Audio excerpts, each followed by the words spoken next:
Senate will come to order. Senators will be in their seats, and the clerk will call the roll.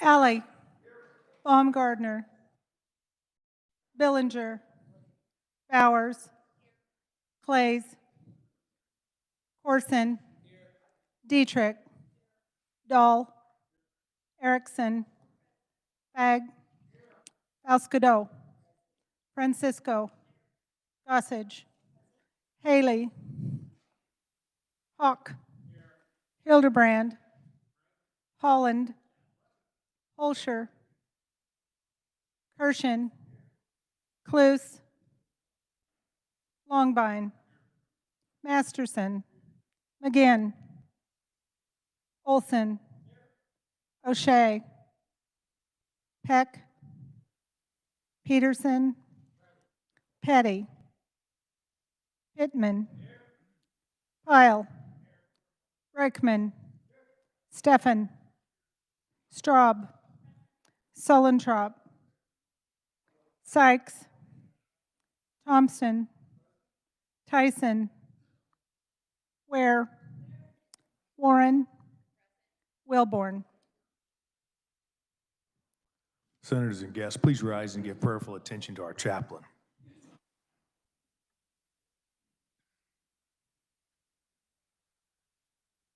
Please join me in prayer. Heavenly Father, having citizenship in a free country where God-given rights and liberties can be defended is truly a blessing. Help us now to keep in mind that we must always be on guard, fighting to maintain those freedoms. In the book of Ecclesiastes, you used the writer to remind us that as long as we're on this earth, under the sun, freedom is not free. During the conflict with the British, you inspired the wife of Sam Adams, the godly Abigail Adams, to remind him of the emptiness, the futility of only being concerned with what's happening on earth under the sun. She used chapter 9, verse 12 of Ecclesiastes to remind him that the race is not given to the swift, nor the battle given to the strong, but the God of Israel is he that giveth strength and power to his people. She told her husband to trust in you at all times, quoting Psalm 46, verse 1, that you are our refuge and strength, a very present help in times of trouble. So, Lord, as it relates to our freedom, keep us defending them, but looking to you to maintain them. I come to you in the name of Jesus, who died to set us free. Amen.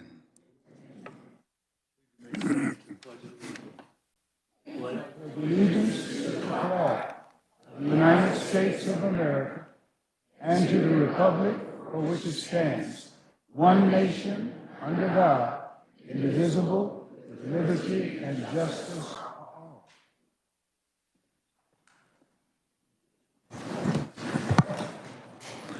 Please note references of bills on page 1 of the calendar.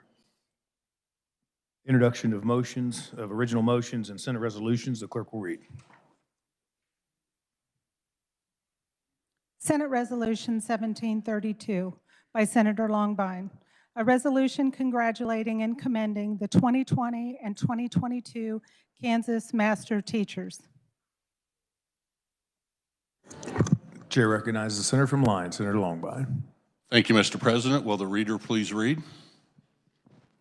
Whereas 14 of Kansas' best teachers have been selected as Kansas Master Teachers for 2020 and 2022, and whereas local teacher associations, educational organizations, and school facilities nominate candidates for the awards, a committee representing educational organizations from across Kansas selected the 2020 and 2022 winners, and whereas the 2020 Kansas Master Teachers are Hillary Barskewski, a first grade teacher at Cottonwood Elementary School in Andover, USD 385.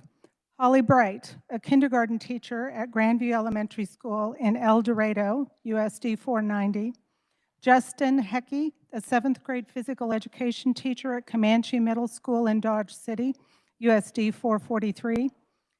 Erica Huggard, a biology and health science teacher at Emporia High School in Emporia, USD 253.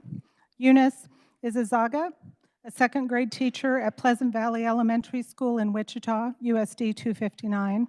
Vicki Marcosi, an art, enrichment, reading, and writing teacher for grades 2nd through 5th at Oakdale Elementary School in Salina, USD 305. And Kathy Wagner, an English teacher at Hayes High School in Hayes, USD 489. And whereas the 2022 Kansas Master Teachers are Andy Battenfield, a physical education teacher at Village Elementary in Emporia, USD 253. Melanie Hammond, a chemistry and physical science teacher at South High School in Salina, USD 305. Karen Stolman Henderson, a math and engineering teacher at Northwest High School in Blue Valley, USD 229. Sarah M. Hoff, a social studies teacher at Dodge City High School in Dodge City, USD 443. Gina Johnson, a 4th and 5th grade teacher at O'Laughlin Elementary School in Hayes, USD 489. Brian Scruggs, an instructional coach at Sites Elementary School in Gary County, USD 475. And Barbara Tholen, a journalism advisor and graphic design teacher at Lawrence High School in Lawrence, USD 497. And whereas Emporia State University established the Kansas Master Teachers Awards in 1953, and whereas the awards are presented annually to teachers who have served the profession long and well and who also exemplify the outstanding qualities of earnest and conscientious teachers, and whereas since 1980, Bank of America has pledged more than $100,000 to permanently endow the Kansas Master Teachers Awards. In 1984, the Black family of Broken Arrow, Oklahoma, established an endowed chair for the Kansas Master Teachers. The fund provides a stipend to bring 2 master teachers to Emporia State University for part of a semester where they present to classes of education students. And whereas the members of the Senate of the State of Kansas recognize the invaluable contributions of great teachers such as those being honored today. These 2020 and 2022 master teachers serve as mentors and role models and lay the groundwork for the best educators of tomorrow. They go above and beyond what is expected and offer inspiration as well as instruction. They teach with heart and soul, and by giving the best of themselves, they encourage students to give their best in return. Now, therefore, be it resolved by the Senate of the State of Kansas that we congratulate and commend the 2020 and 2022 Kansas Master Teachers for demonstrating excellence in their profession and devotion to the children of Kansas, and be it further resolved that we offer heartfelt thanks to these extraordinary educators who face so many challenges in the classroom each day, yet persevere, choosing the satisfaction of doing their best and overcoming the frustrations inherent in their jobs, and we extend our best wishes for their continued success and happiness. Senator from Lyon, Senator Longbine. Thank you, Mr. President. And it is my honor today to present to the Senate 2 classes of the Kansas Master Teachers. Emporia State University established the Master Teacher Awards in 1953, and they have been fully endowed since 1984. The selection process for these teachers is extensive as they search for only the best and brightest teachers in Kansas. Kansas Master Teachers serve as role models and mentors and lay the groundwork for the best educators of tomorrow. They go above and beyond what is expected and offer inspiration as well as instruction. They teach with heart and soul, and by giving of themselves, they encourage students to give their best in return. We have 2 classes before us today. The 2020 class was named in 2020, but we were unable to recognize them due to the early closure of the 2020 session. There was not a class named in 2021, also due to COVID. And then we have this year's class, the 2022 class, with us also today. They are seated in the East Gallery. I'm going to introduce each one of the award winners. If they would stand or wave when I announce your name, that would be great. From the 2020 class, we have Hillary Barskewski, who is a first grade teacher at Cottonwood Elementary in Andover. We have Holly Bright, a kindergarten teacher from Grandview Elementary School in El Dorado. Justin Hickey, a 7th grade physical education teacher, Comanche Middle School, Dodge City. Erica Huggard, one of my favorites, biology and health science teacher, Emporia High School. Eunice Izigaga, 2nd grade teacher, Pleasant Valley Elementary School in Wichita. Vicki Marcosi, art and enrichment reading and writing, grades 2 through 5 at Oakdale Elementary School in Salina. And Kelly Wagner, English teacher, Hayes High School in Hayes. The 2022 class consists of another one of my favorites, Andy Battenberg, who is a physical education teacher at Village Elementary in Emporia. Melanie Hammond, chemistry and physical science teacher at South High School in Salina. Karen Stolman, Henderson, math and engineering at Northwest High School in Blue Valley. Sarah Hoff, social studies, Dodge City High School, Dodge City, Kansas. Gina Johnston, 4th and 5th grade teacher in O'Laughlin Elementary in Hayes. Brian Scruggs, instructional coach, Sites Elementary School in Gary County, another one of my great school districts. And Barbara Tholen, journalism and graphic arts teacher, Lawrence High School. Would my fellow senators please rise and congratulate these great educators.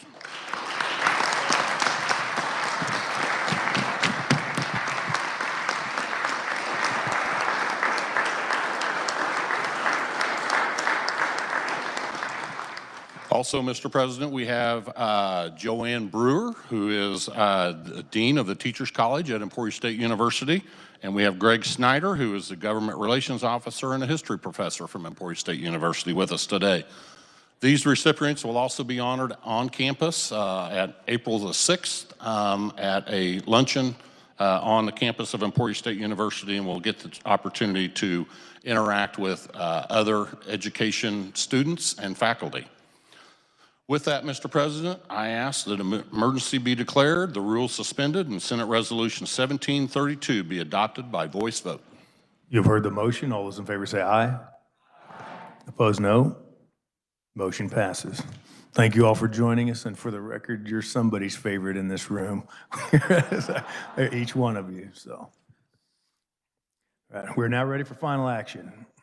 On this roll call, we will take the following. Bills on page 2. SB 389, SB 494, SCR 1623. Clerk will read the titles.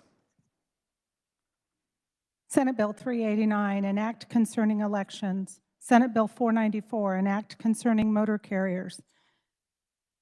Senate Concurrent Resolution 1623, a concurrent resolution urging the President of the United States to stop importing oil and gas from Russia and restore energy independence in the United States.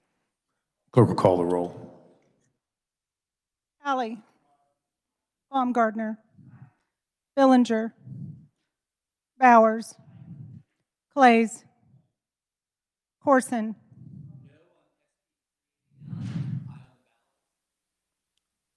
Dietrich. Dahl.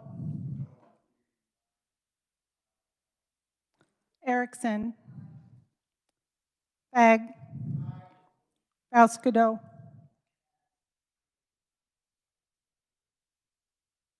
Francisco.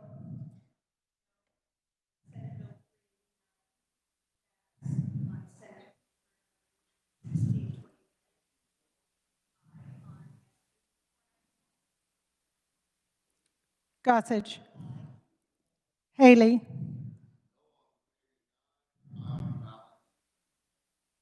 Hawk. Hildebrand. Holland.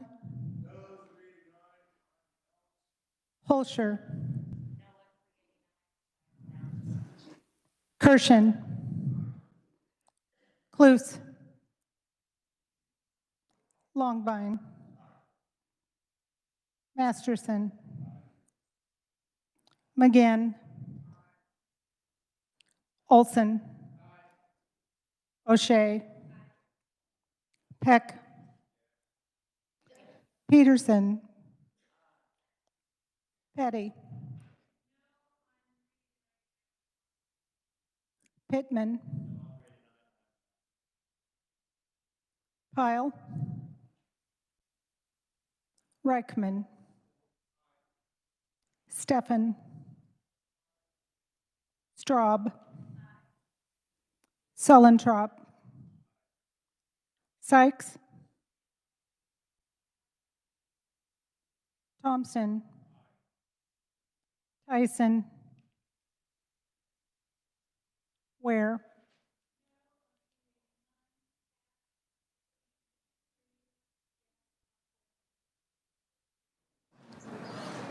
Warren.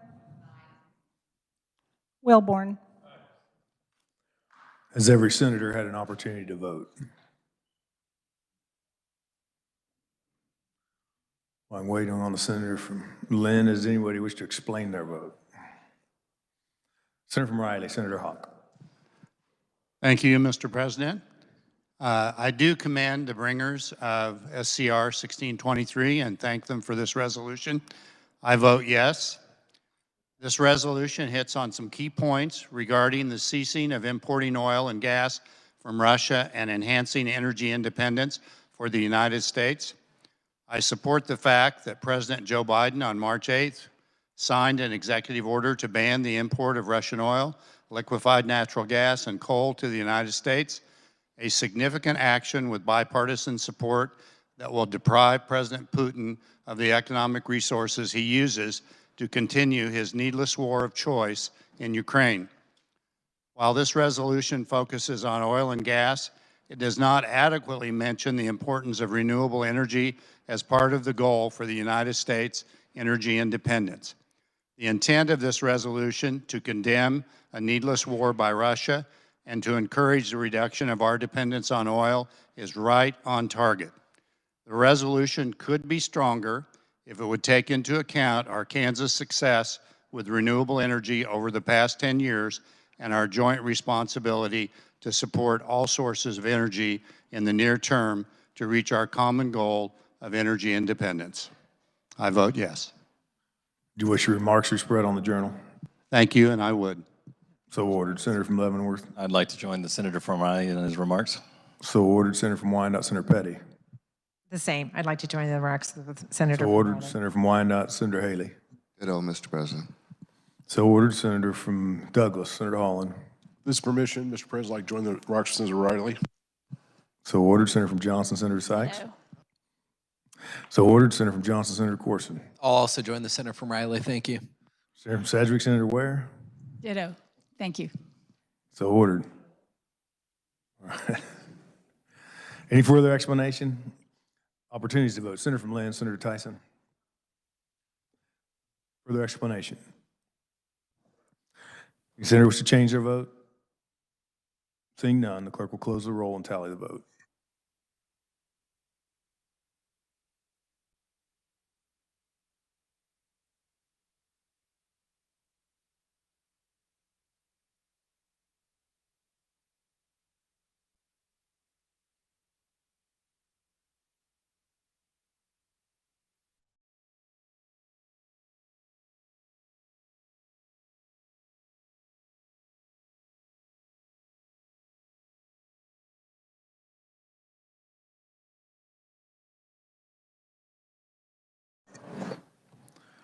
Twenty-seven having voted in favor and 11 against the passage of SB 389, 39 in favor and none opposed to SB 494, 37 in favor and none opposed to SCR 1623.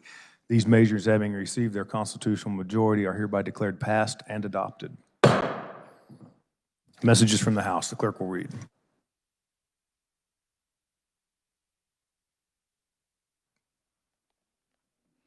The House non-concurs in Senate amendments to Senate Sub for House Bill 2279, requests a conference, and has appointed Representatives Landwehr, Epley, and Ruiz as conferees on part of the House. The House accedes to the request of the Senate for a conference on Senate Bill 2 and has appointed Representatives Barker, Arnberger, and Ruiz as conferees on part of the House. The House accedes to the request for the conference on H-Sub for Sub-Senate Bill 286 and has appointed Representatives Patton, Ralph, and Carmichael as conferees on part of the House. The House accedes to the request of the Senate for a conference on SB 421 and has appointed Representatives Johnson, Croft, and Neighbor as conferees on part of the House. On a motion to accede, Chair recognizes the Senator from Cherokee, Senator Hildebrand. Thank you, Mr. President. I move the Senate accede to the request of the House for a conference on Senate sub for House Bill 2279. You've heard the motion. All those in favor say aye. Opposed, no. Motion passes. As conferees on part of the Senate, Chair appoints Senator from Cherokee, Senator Hildebrand, Senator from Johnson, Senator Gossage, and the Senator from Wyandotte, Senator Petty. Before recessing, are there announcements? Seeing none, Chair recognizes the Majority Leader from Cali, Senator Alley. Thank you, Mr. President. Senate Republicans will caucus in room 548 upon recess. And I yield to Senator from Douglas, Senator Francisco. Senator from Douglas, Senator Francisco. Thank you, Mr. President. The Senate Democrats will caucus in room 287 North upon recess. I yield back to the Senator from Cali. Senator from Cali, Senator Alley. Thank you, Mr. President. I move the Senate recess to the sound of the gavel. You've heard the motion. All those in favor say aye. Opposed, no. The Senate is in recess.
Order.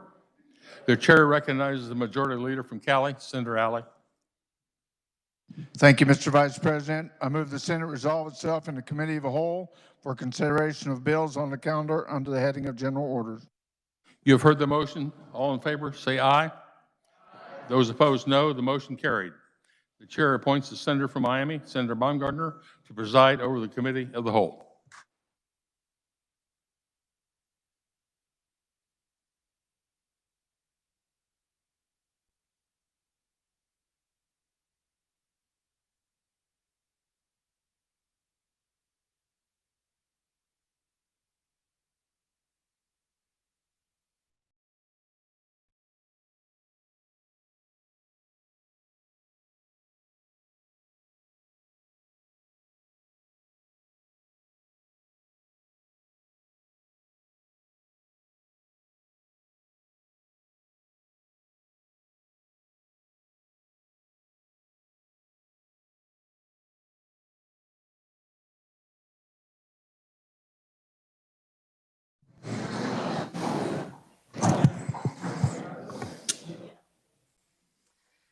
The Senate, having resolved itself into the committee of the whole, will now consider those items listed on the calendar under the heading of general orders.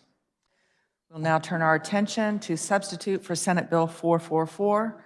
The chair recognizes the senator from Sherman, Senator Billinger, to explain the bill and to adopt the committee report. Thank you, Madam Chairman. I move we adopt the committee report. You've heard the motion. All those in favor say aye. Opposed, no. Motion carries. You may proceed. Thank you, Madam Chair. I'd like to start with some of the differences. If you're following in your packet on the tan sheet on about page 4, Senate Ways and Means had made some adjustments to the governor's recommended budget.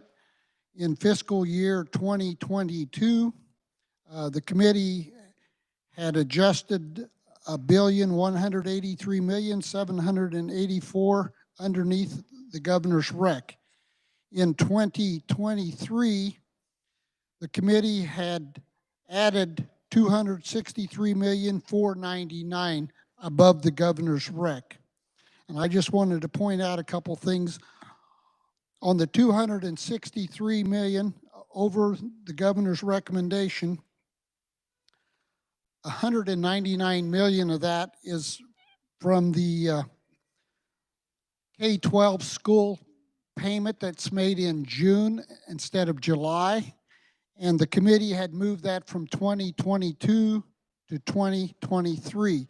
So that's $200 million of that. Also, the committee had voted to pull the Medicaid expansion out, which was $68.5 million, because there is not a bill that has passed either chamber. So that's the biggest adjustment. Also, if you notice on the CAPERS transfer, when we did the $1 billion, $600 million of that was for fiscal year 2022, and $400 million with State Finance Council approval for 2023. And actually, when you figure out the savings, it drops the number to $354.2 million. So it makes it a little easier to follow on your sheet. Other major adjustments, when you look at the profile numbers, it looks like the totals have went way up from year to year. So I tried to break it down. Fiscal year 21 to 22, major adjustments. There was $180 million for the school finance increase from 21 to 22. There was $79 million in CAPER payments for 21-22. $64 million that we had to put in last budget year for the maintenance of effort to make sure we were on target for maintenance of effort. $32 million from the evidence-based juvenile programs. $26 million for a $15 per day increase for the nursing facilities, and $29 million for the CAPERS bond payment. When we past the last bond, that is the payment per year, $29 million. Additional changes we had in fiscal year 2022, there was a unused amount of $194 million in 2021, and it was not spent, so it transferred over to 2022. So not only do we have to subtract it off of the 2021 adjusted expenditures, but then we have to add it into the expenditures in 2022. So that's part of our difference. That's like $400 million just with that move. So anyway, the things that I'd mentioned here, the reappropriations, in addition to that, we have $80 million to pay off our bills on 3 of the reservoirs. We also have the $600 million in there for 2022 on the $1 billion capers reduction. And then we have $332 million for the early payoff on the bonds. Total of all those that I just read is $1,616 million. So when you subtract that off, so if you take 2023's expenditures of $9,065 million, subtract the 2022 expenditures of $7,268, the difference is $1,797. So I just went over $1,616 of those $1.797 billion. I would also like to highlight some of the things that we did in this budget. I mentioned the bond payoff. We did pay the bond off with Senate Bill 443. The capers layering with Senate Bill 421. Moved the school payment from 2022 to 2023. We also eliminated $18.1 million from the highway patrol on aircraft and moved that back to the highway funds. Also, I mentioned that we did the reservoir payoff for Big Hill, Clinton, and Hillsdale reservoirs, which is an additional $80 million that we spent. These are all one-time spends, the capers, the layering, the bonds, and the early payoff on the reservoirs. Also, on the Department of Aging and Disability Services, added $103.6 million. We added $58.5 million SGF for the home and community-based services, the HCBS. We added $26.2 million SGF to fully rebase of the nursing facilities daily Medicaid rates. $5 million SGF for a 4% reimbursement of Medicaid behavioral health service. We added $3.1 million, an increased reimbursement rate for the HCBS from $43 an hour to $47 an hour for the specialized nursing care. $4.8 million SGF for certified community behavioral health clinics. $3.5 million for the nutritional program expenditures. The governor has $120 million SGF for the docking remodel, and we were told by the administration that half of that, $60 million, is coming from federal funds, and also the same with the KDHE lab. Half of that, $32.5, is coming from federal funds, so we removed that. I mentioned earlier we removed $68.5 million for the Medicaid expansion because there was not a bill passed on either side. We added $10 million, including $4.5 million SGF to increase the reimbursement rates for the emergency medical service provider codes. Added $1.4 million to increase the adult dental services. $2 million SGF for early intervention for the infant and toddler program, the Tiny K.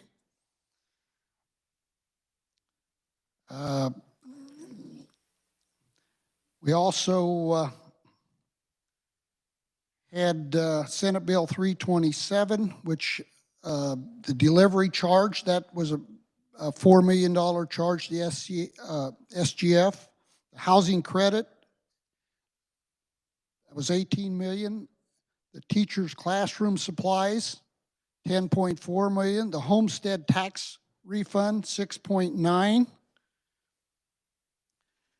The other thing that the committee did was the community colleges and technical colleges have been trying to rebase and get back to square one. Some of them, of the colleges have been getting more than they were supposed to, and some been getting less.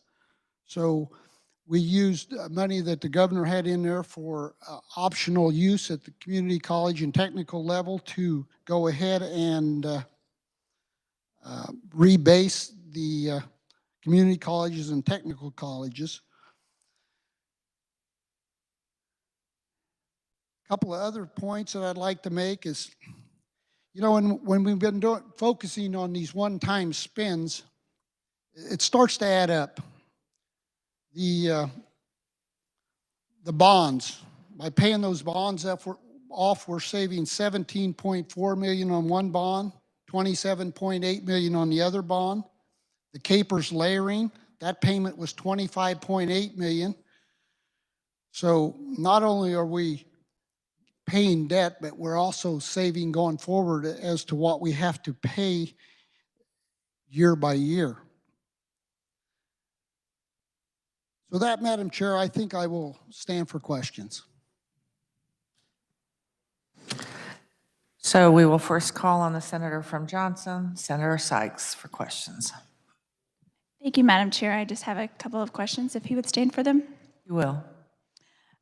I understand that 199.6 million in SGF for the delayed school payment has been moved to 2023, and I know it was a recommendation from the Senate Education Committee with our recommendation that we keep that in 22. So could you please comment on why that was changed? Senator from Sherman, Senator. Thank you, Madam Chair. The committee decided that we wanted to do that in 2023 instead of 2022.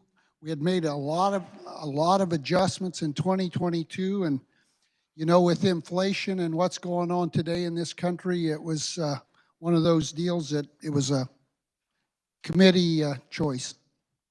Senator from Johnson, Senator Sykes. Well, I actually think it would make more sense to stop our accounting gimmicks earlier than later, especially as we are looking at paying off debt and several bills in here, and just looking at the ending balance. And we have a much better ending balance in fiscal year 22 at 12.9%, whereas in fiscal year 2023, we are below the constitutional level of 7.5 because we're only at 3.9%. So I am disappointed that we are once again kind of passing the buck down the road for that. My next question is, I believe the Board of Regents had they had commented that trying to keep tuition from having an increase, that their requested amount, which I think was $40 million, and I see that $20.7 million was taken away from the post-secondary education operating grant. So can you comment on that? And are we guaranteeing that Kansas higher ed has a tuition increase because of this change? Senator from Sherman, Senator Billinger. Thank you, Madam Chair. I don't think there's any guarantees on tuitions raises. When we discuss this with the universities, you know, they don't want to be held to having to not be able to adjust according to what their budget requires, and it puts quite a burden on them when we try to require something. And we kind of explained to them that, we were doing part of it this year and we would look at the other part next year. Same scenario, trying to figure out where we might be next year. And I know the discussion with them was to make sure that whatever we give them, we'd be able to continue to give them, that we wouldn't be turning around and making cuts a year or two down the road. So that's why it was decided that way, Madam Chair. Senator from Johnson, Senator Sykes. Thank you. I appreciate that answer. I just am a little concerned when we are taking that 20 away, where I believe they have said if they got their amount in their operating grant that they would not raise tuition, but yet we're moving it around. So we've added 20 million somewhere else, which I don't think was at their request for this new demolition fund. So it just concerned. And I know Medicaid expansion had been in the budget. Can you tell me what a result of removing that, what it did to the balance? Senator from Sherman, Senator Billinger. Thank you, Madam Chairman. Taking that out cost us $68.5 million, Madam Chair. Senator from Johnson, Senator Sykes. Thank you for clarifying. So instead of offering health care to 150,000 Kansans who are stuck in the gap, we are willing to pay almost $69 million so that we can offer them health care. That was more of a comment, not a question, but thank you. Are there any more questions for the carrier of the bill? Here we go. Senator from Cherokee, Senator Hildebrand. Thank you, Madam Chair. And not a question for the carrier of a bill, but a comment. The previous speaker talked about budget gimmicks.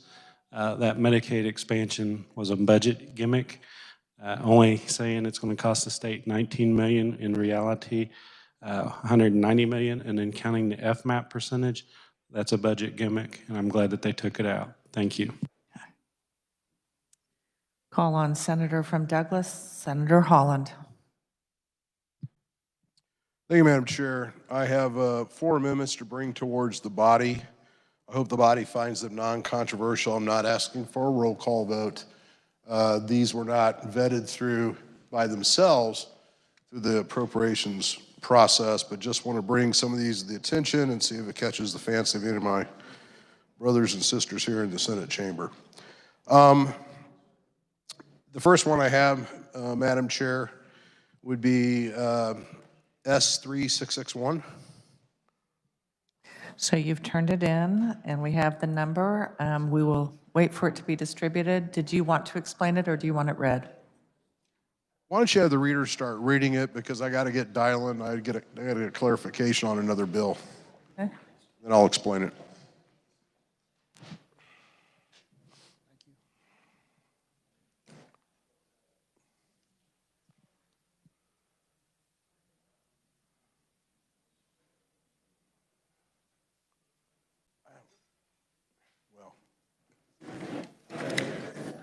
Okay, I'll just wait for that. You okay with that? The reader will read the amendment. Mr. President, I move to amend substitute for Senate Bill 444 on page 248, following line 40 by inserting Section 133A. During the fiscal year ending June 30th, 2023, no state agency named in Chapter 98 of the 2021 Session Laws of Kansas, this or other appropriation act of the 2022 regular session of the legislature shall expend monies from the state general fund or any special revenue fund or funds for fiscal year 2023 as authorized by Chapter 98 or Chapter 116 of the 2021 Session Laws of Kansas. This or other appropriation act of the 2022 regular session of the legislature for such agency to enter into agreement for any information technology project during fiscal year 2023 unless the agreement for such project provides that the parties to the agreement, 1, certify that such parties shall not use overseas employees or employees on an H-1B visa to fulfill the obligations of such agreement, and certify and ensure that any subcontractor used by the parties in the performance of the agreement does not.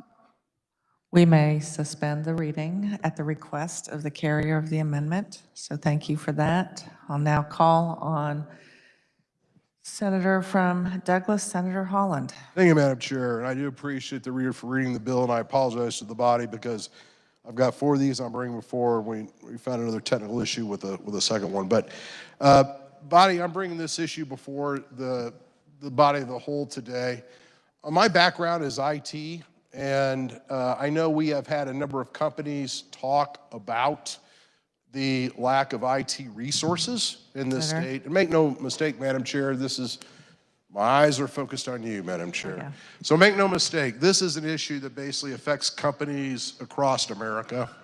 And what I'm trying to do with this bill is basically tell our department administration, hey, when you have an IT project, and once again, this is just for future projects that will be leaded starting during fiscal year 2023, what we're going to basically ask our department administration is to put in those IT contracts that we let out, that we want those primes that do win the work to be sure they're using citizens here in the U.S. Basically just citizens here in the U.S. We don't want to be paying companies to use either H-1B resources or resources working overseas. I think one of the problems why we have a lack of IT resources is because it's very easy for companies to go bring in resources from overseas on H-1s. And as a result, what we see happening, Madam Chair, in the IT industry is that it's much easier and cheaper for those companies to actually utilize overseas resources, either as offshore development sites or as H-1Bs they bring in here into the States, and then in effect push those Americans who are able here to actually do IT work from getting those jobs because they're not deemed as economically attractive. And so be happy to stand for questions. That's the purpose of the amendment. And as I said, this is just something kind of near and dear to my heart. Would love to hear the rest of the body weigh in. Thank you, Madam Chair. Be happy to stand for questions. Are there any questions on the amendment? Yes. Senator from Sherman, Senator Billing. Thank you, Madam Chair. I guess the first question is there a bill for this? And if there is, has there ever been a hearing on it? Senator from Douglas, Senator Holland. No, Madam Chair, as I explained in my comments to the body before, I did not have time to get these bills introduced. And I'll be quite honest with you, Madam Chair, bills typically like this, they never do get a hearing. They typically don't tend to be a priority for the committees. But I think it's very important to respond to the chairman's question. I do think it's important to bring it before the body of the whole now, because this whole session, all of our sessions, but they're all really framed around the guise of economic development. And basically, what's even more importantly in these days is how do we develop our workforce to fulfill the lack of workers? And I think this is just good policy to be sure that we're supporting Kansas and American and onshore workers here to get those IT development jobs versus pushing those off-site to an off-site development farm or H-1Bs coming in. Thank you. Senator from Sherman, Senator Billinger. Thank you, Madam Chair. So does the carrier of this amendment have any idea of a cost maybe to this or any type of fiscal note? Senator from Douglas, Senator Holland.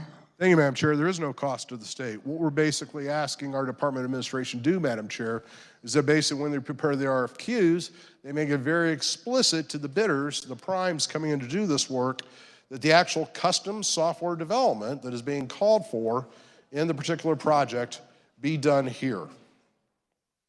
Senator from Sherman, Senator Billinger. Thank you, Madam Chairman. I'd also ask, why would it be that you wouldn't want to let someone that's here legally, has a H-1B visa, not do this type of work?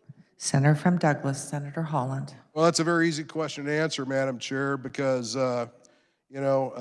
basically in professional services industry, if you want it done the cheapest way, you're going to go H-1B.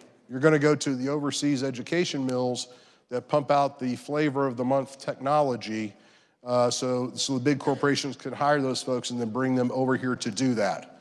And that's the exact problem we have, that attitude of not wanting to protect our American workers here that have those technology skills that can be retrained.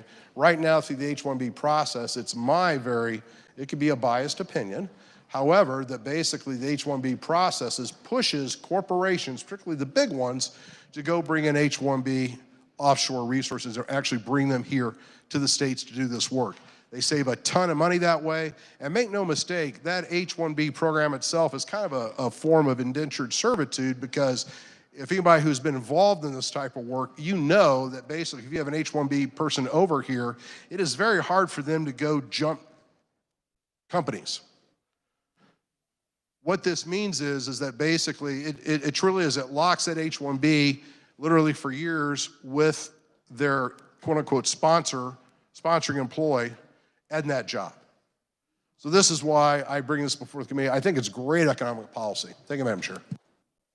Senator from Sherman, Senator Billinger. Thank you, Madam Chairman. I'm going to oppose this amendment.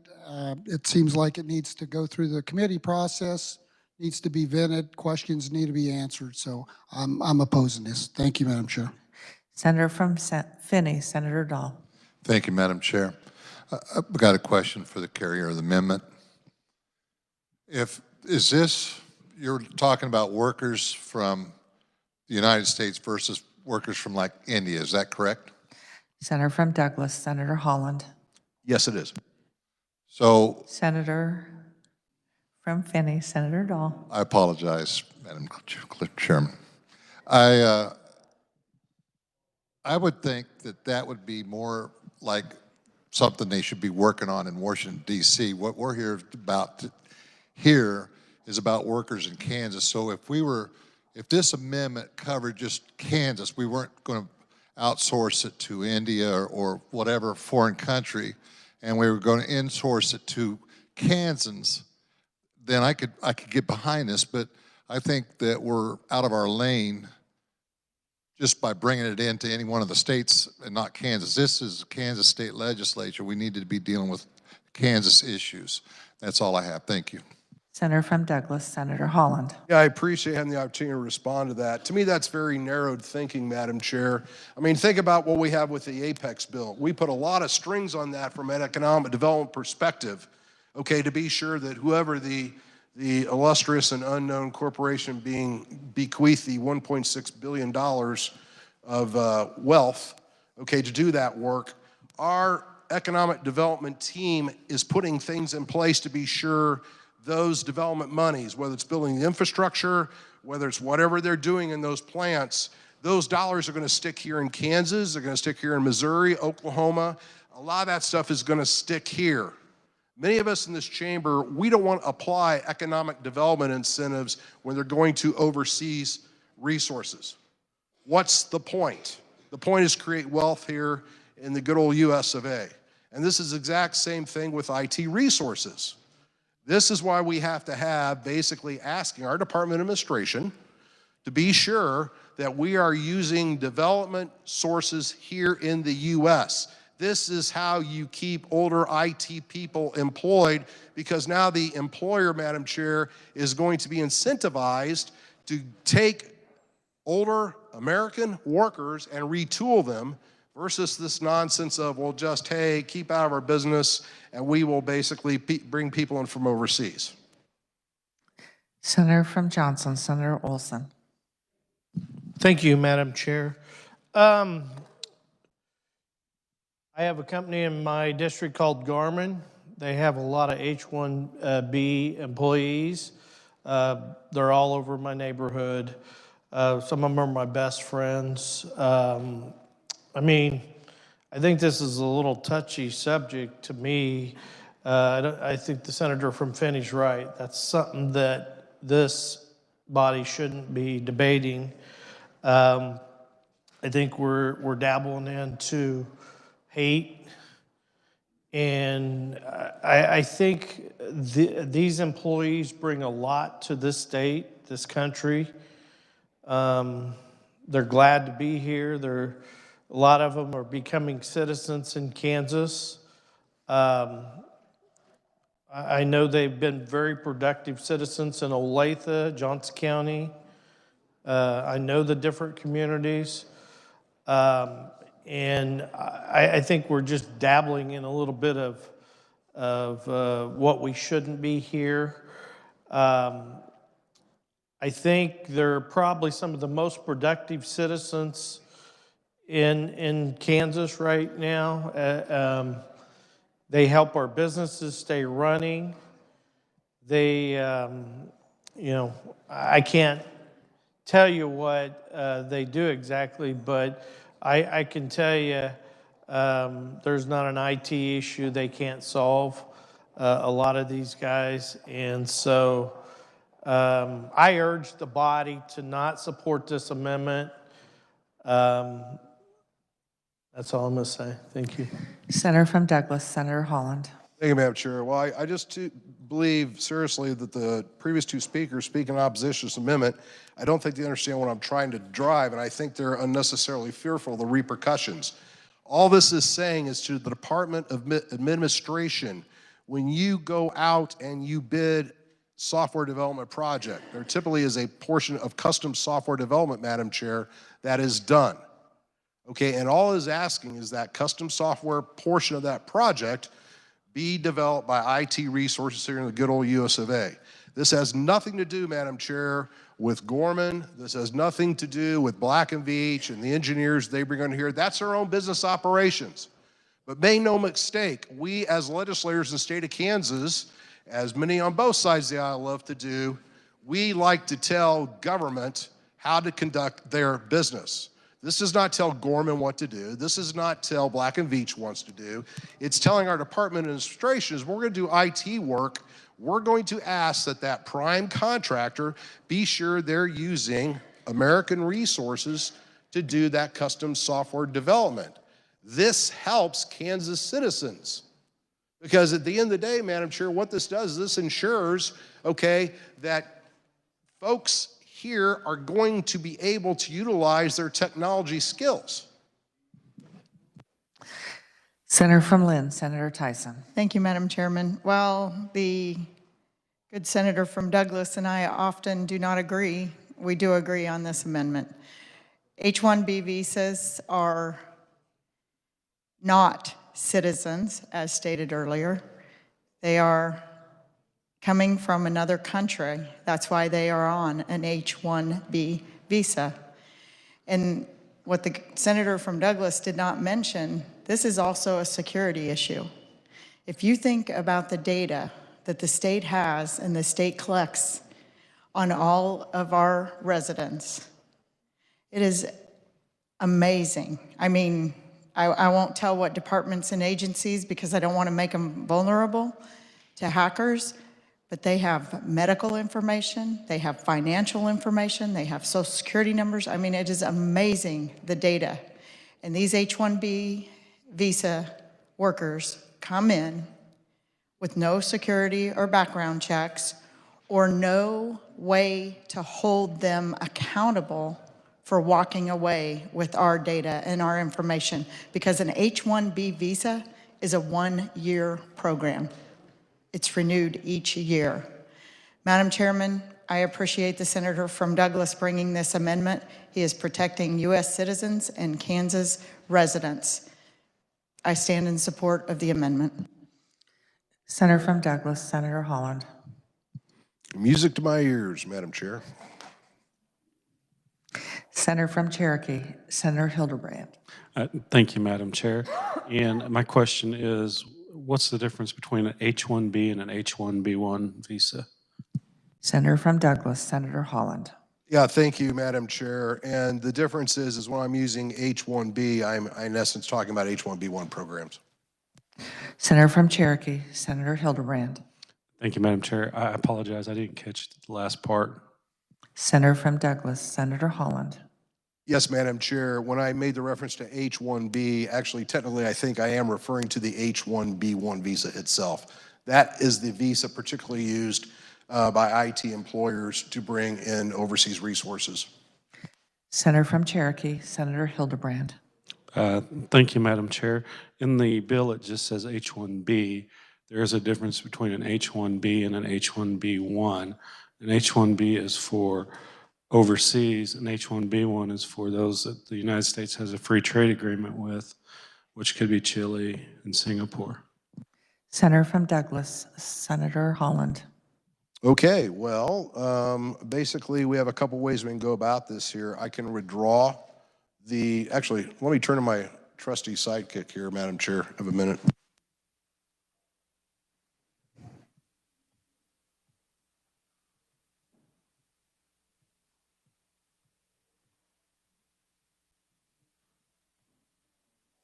Madam Chair, I would be happy to withdraw the proviso and get a clarification for the senator from Cherokee, if he would appreciate that. Senator from Cherokee, Senator Hildebrand. Thank you, Madam Chair. I would greatly appreciate that. Thank you.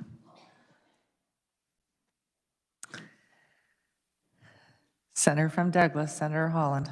Okay, Madam Chair, here we go. Here's amendment number 2. This is S 3654. Are you wanting to explain the bill once, or the amendment once it's passed out, or are you wanting it read again? I can explain this one. Let's let it get passed out and then we'll explain. Okay, I'm sorry. Thank you.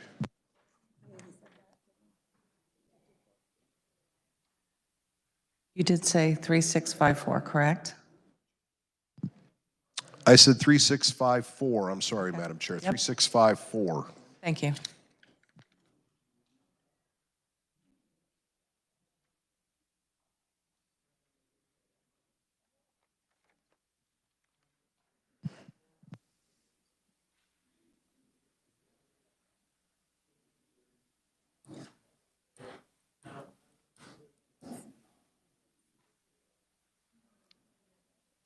I know.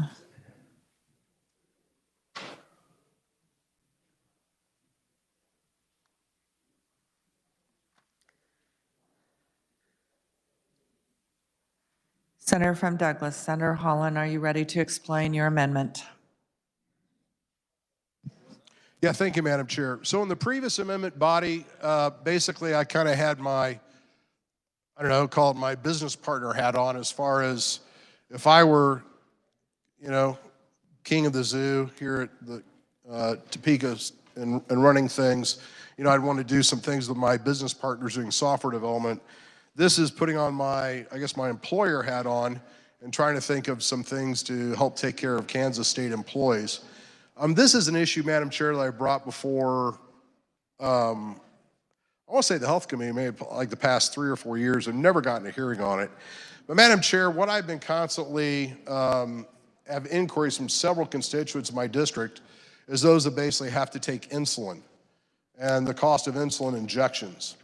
And so basically what this is doing, Madam Chair, is saying for our state employees, and by the way, this would not start until basically plan year 2023.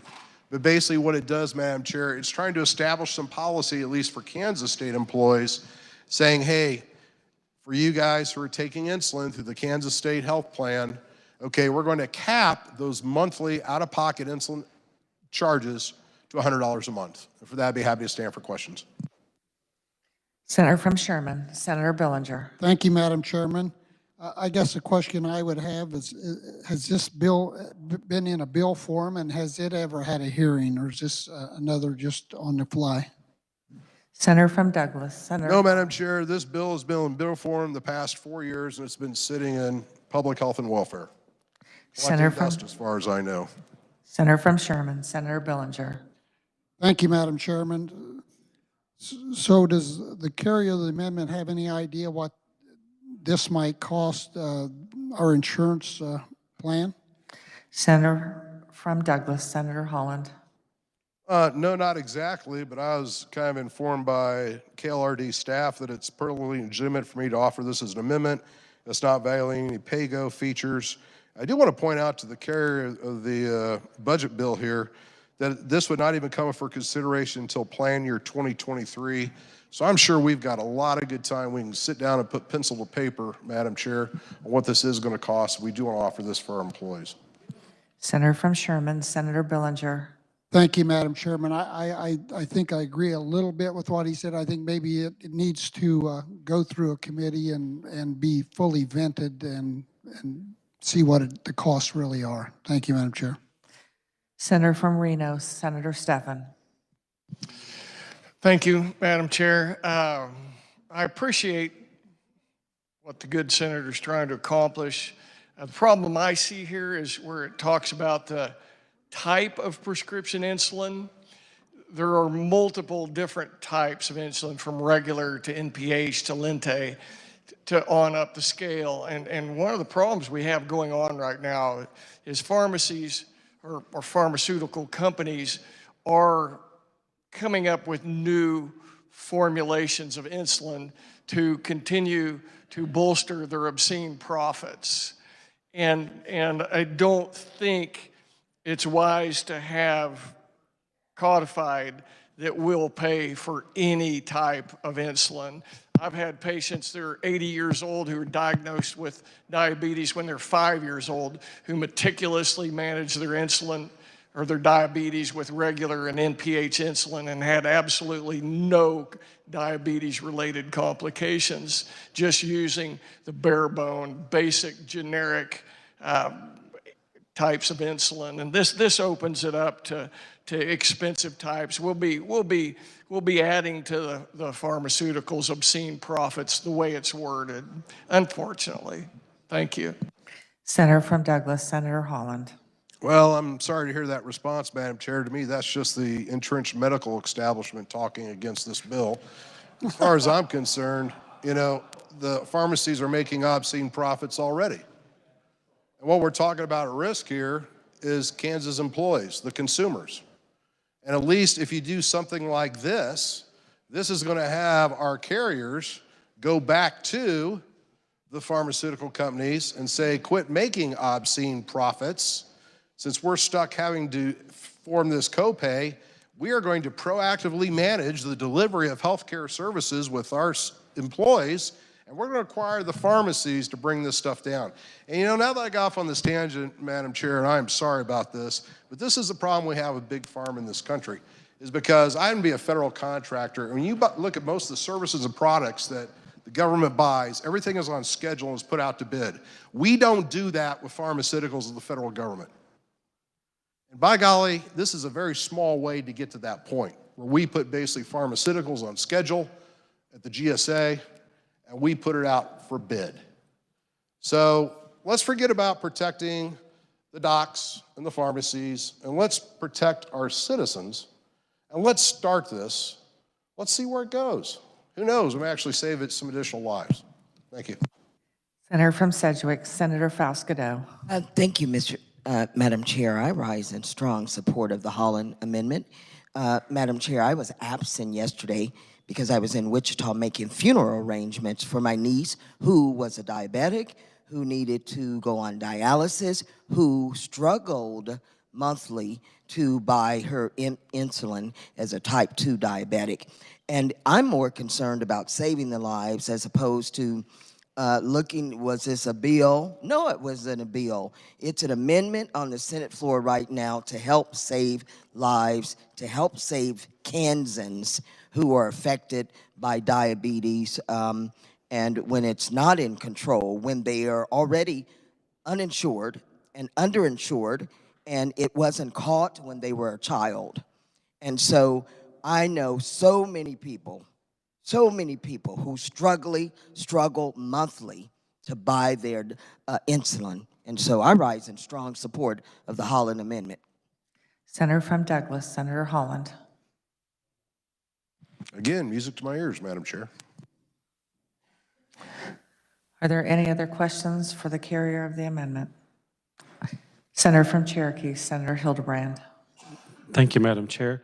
And just a couple quick questions. So the state employee health plan, that would be for employees that are currently getting it. What do they currently pay now if they go and get a prescription filled for insulin? Senator from Douglas, Senator Holland. Don't exactly know. I assume it's more than $100 out of pocket. Senator from Cherokee, Senator Hildebrand. Thank you, Madam Chair. And why would we assume that? Senator from Douglas, Senator Holland. Well, I just go a whole bunch of calls from people about this issue, and for the life of me, I can't imagine this state, as miserly as it is in benefits being paid of its employees, it would be providing any benefit better to state employees than what normal Kansas citizens were receiving out in the private sector. Senator from Cherokee, Senator Hildebrand.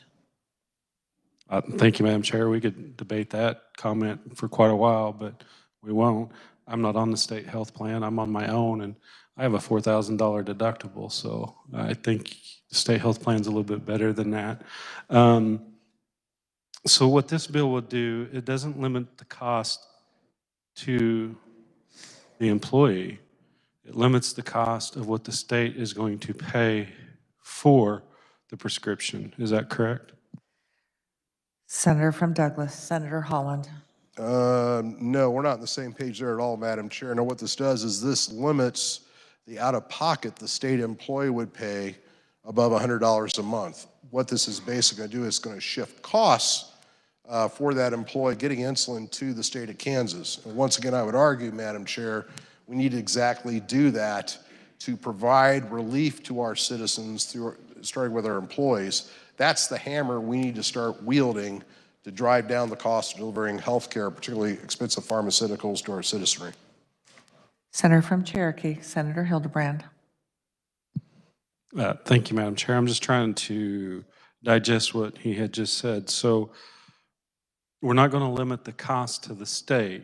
We're going to limit the cost to the copay of the employee to the state. Is that correct?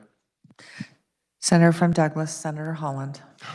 Well, let me try again with this. Okay, so what we're doing is the immediate benefit is to the employee. We're saying, hey, if you've got these expensive insulin shots, if they're costing you more than $100 a month, the immediate impact, the policy impact of this, Madam Chair, would be to protect the pocketbook of those Kansas employees to $100 a month on limiting their copays on insulin.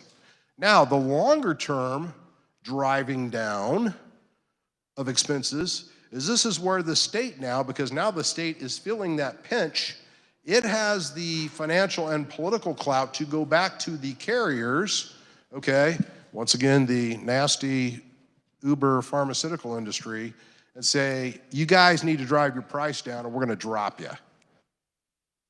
That's why we need this legislation, because you can't let the citizens fend for themselves against the Uber pharmaceutical companies. The state needs to take a proactive approach as a proactive agent and force pharmaceuticals to drive down the cost of delivery of their medications. Senator from Cherokee, Senator Hildebrand.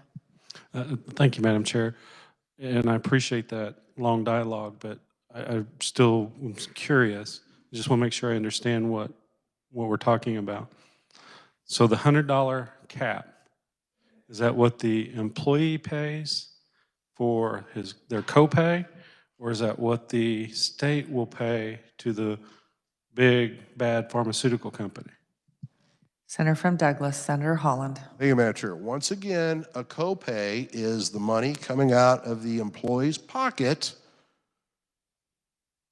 to subsidize whatever the insurer, the carrier, is paying for those insulin drugs.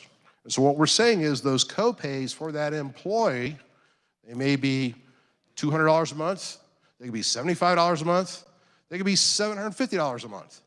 We're gonna cap those copays at $100 a month, Madam Chair. That's what we're gonna do, okay?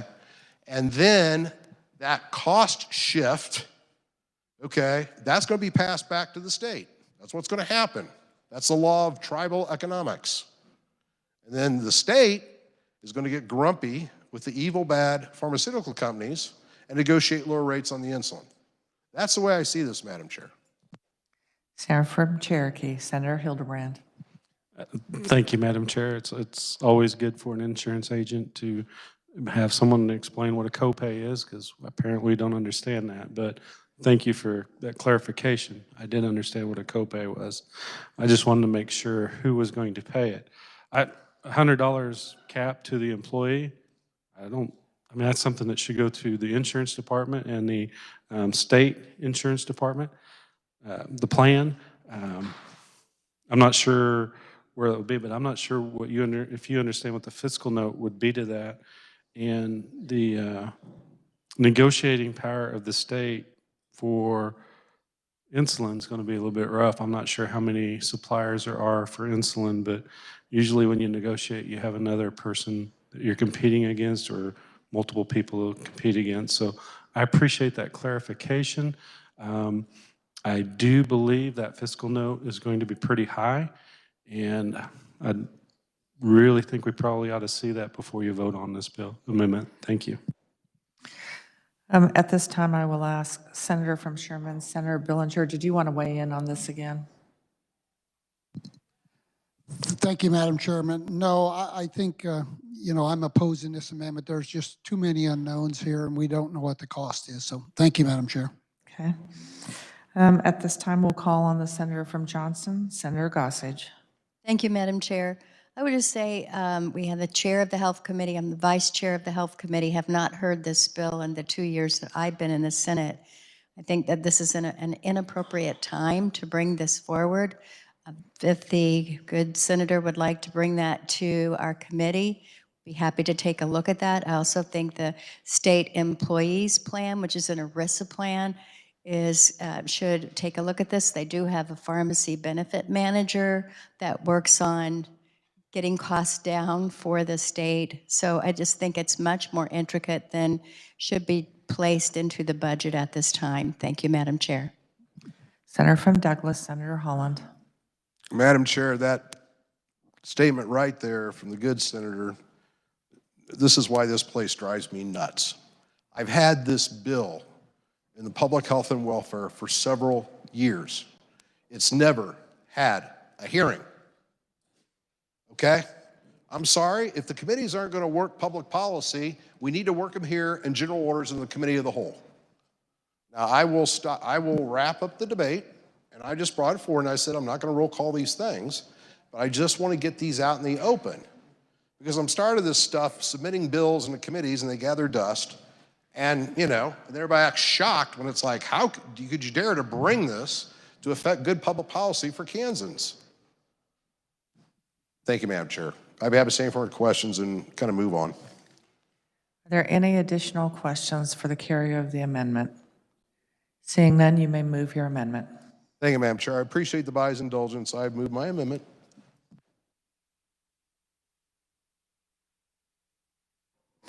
All those in favor say aye. Aye. Opposed, no. No. The amendment fails.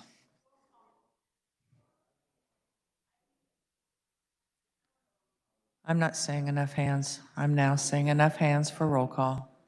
Roll call has been asked for, so the clerk will call the roll.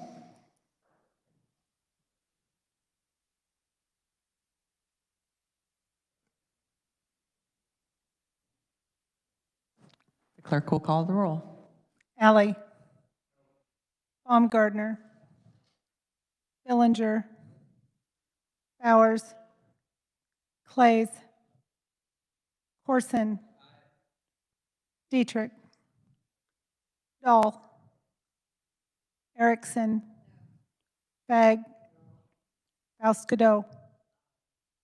Francisco. Gossage. Haley. Hawk. Hildebrand. Holland. Holscher. Kirshen. Cluse. Longbine. Masterson. McGinn. Olson. O'Shea. Peck. Peterson. Petty. Pittman. Pyle. Reichman. Steffen. Straub. Sullentrop. Sykes. Thompson. Tyson, Ware, Warren, Wilborn. Has every senator had an opportunity to vote? Does any senator wish to change their vote? Does any senator wish to explain their vote? Senator from Johnson, Senator Sykes. Thank you, Madam Chair. I voted aye, and I just want to say why I did. And the good senator from Douglas kept his word. I am frustrated about times when we have good bills that are public policy for our constituents, and they sit in committee and they do not have hearings. And this is something that I hear from constituents quite a bit, and I appreciate that this was just related to the health, the state plan, which is actually, if you read our statute, that's how all of our policy changes on insurance. They have to start with the state plan, and normally we make provisions that we don't have to abide by that. But I just wanted to know that the senator was not calling a roll call. That was my call, and I hope that as a body, we will demand that we actually have hearings on bills that address Kansans' need, whether it's domestic violence, sales tax on food, Medicaid expansion, insulin, and I do not need my remarks spread on the journal. Thank you. The clerk will close the roll and tally the vote.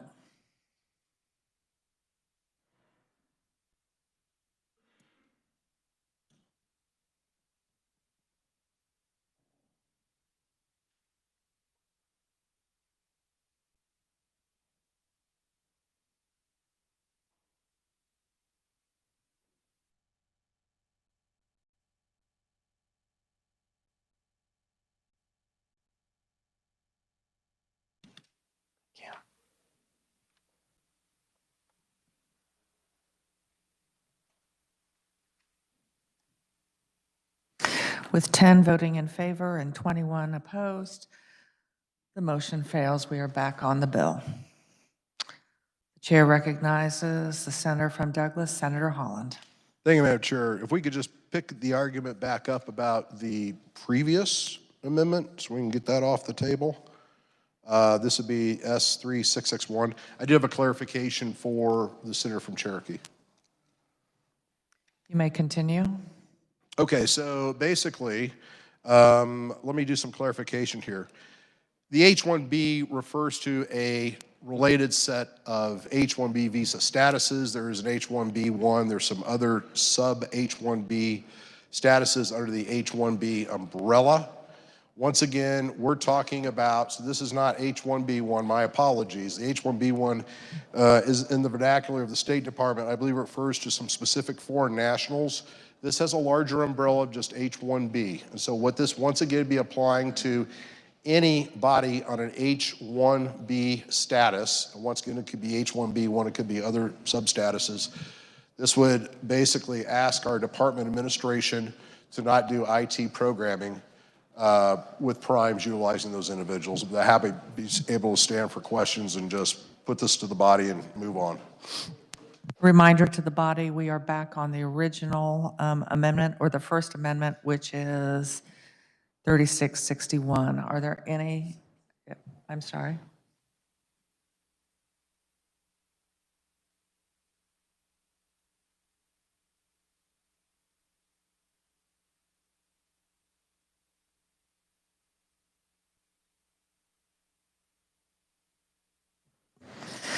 We're just having a clarification that you are re-offering because you did originally withdraw your amendment 3661, so you are re-offering. I need to re-offer then, Madam Chair. Should I bring it up again formally? We're just clarifying so they can bring that up into the system.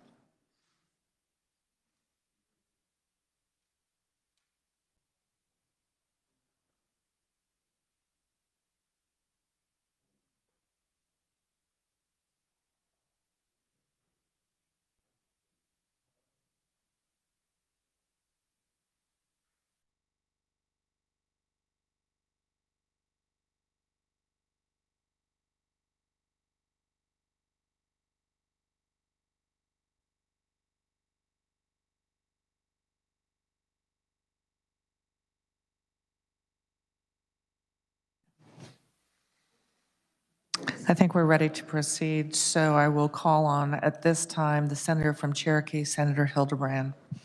Thank you, Madam Chair, and I appreciate the good senator from Douglas doing the research on that.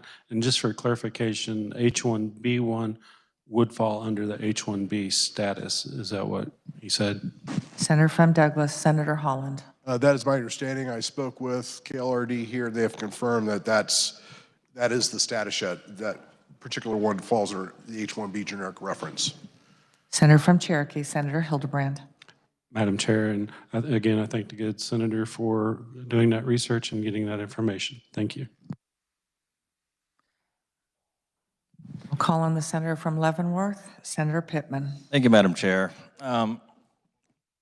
I do hold a different opinion on this particular bill. I don't think this is the right time to do this. Whether we do this in the future is something to be questioned. As I did my research on this, I was looking at something that said here from 2011 to 2015, Indian tech companies have brought $22 billion in taxes into the U.S. And as of 2015, on this particular research paper, they had contributed $3 billion to the Social Security funds annually, even though many of them don't stay around long enough to benefit from that. This amendment, I don't think properly addresses the fact that a lot of these firms use offshore companies to do the work. Rather, this targets the individuals who are often some of the most talented in the world who are coming to our country in a program put together by former President Bush to bring talent here at a time when we have a workforce shortage. Serving on the Cybersecurity Task Force, we know we have a tech shortage. They have talents that often can make some of our systems more secure, bringing to bear their notions of cybersecurity. I do appreciate the idea of having more jobs in the U.S. Filled by U.S. workers. However, these are specialized jobs, often at master's levels, and therefore I don't support this, even though I appreciate the maker's intent to have more jobs in America filled by citizens. Thank you. Senator from Douglas, Senator Holland. Thank you, Madam Chair. I would just beg to differ with the senator from Leavenworth's assessment of the situation. Once again, we're asking the Department of Administration to require any prime that's going to do custom software development that they do it here in the U.S. and not with H-1B1 developers.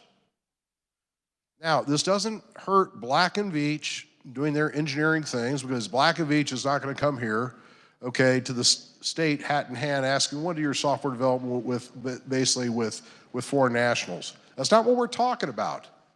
We're talking about giving IT custom software development jobs to Kansans and folks here on our shores. We got to keep in mind, Kansas taxpayer dollars pay for these IT systems. And I think it's incumbent upon us to be sure that once again, those monies, that's wealth. And that is wealth that needs to stay here in Kansas, our surrounding states, and at the end of the day, the continental United States.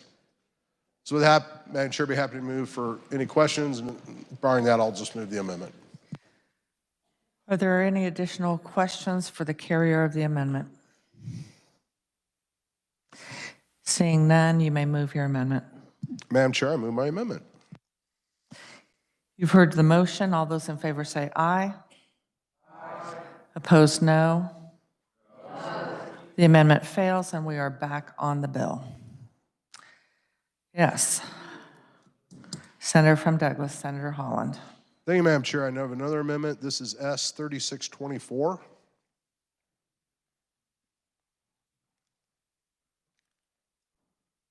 And I'd be happy to explain it briefly. This is everybody's favorite E-Verify. Why don't you explain it to me? Certainly.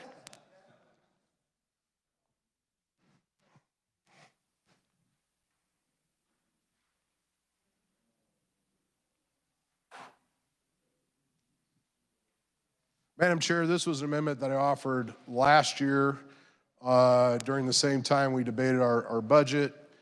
This got on with nary a peep.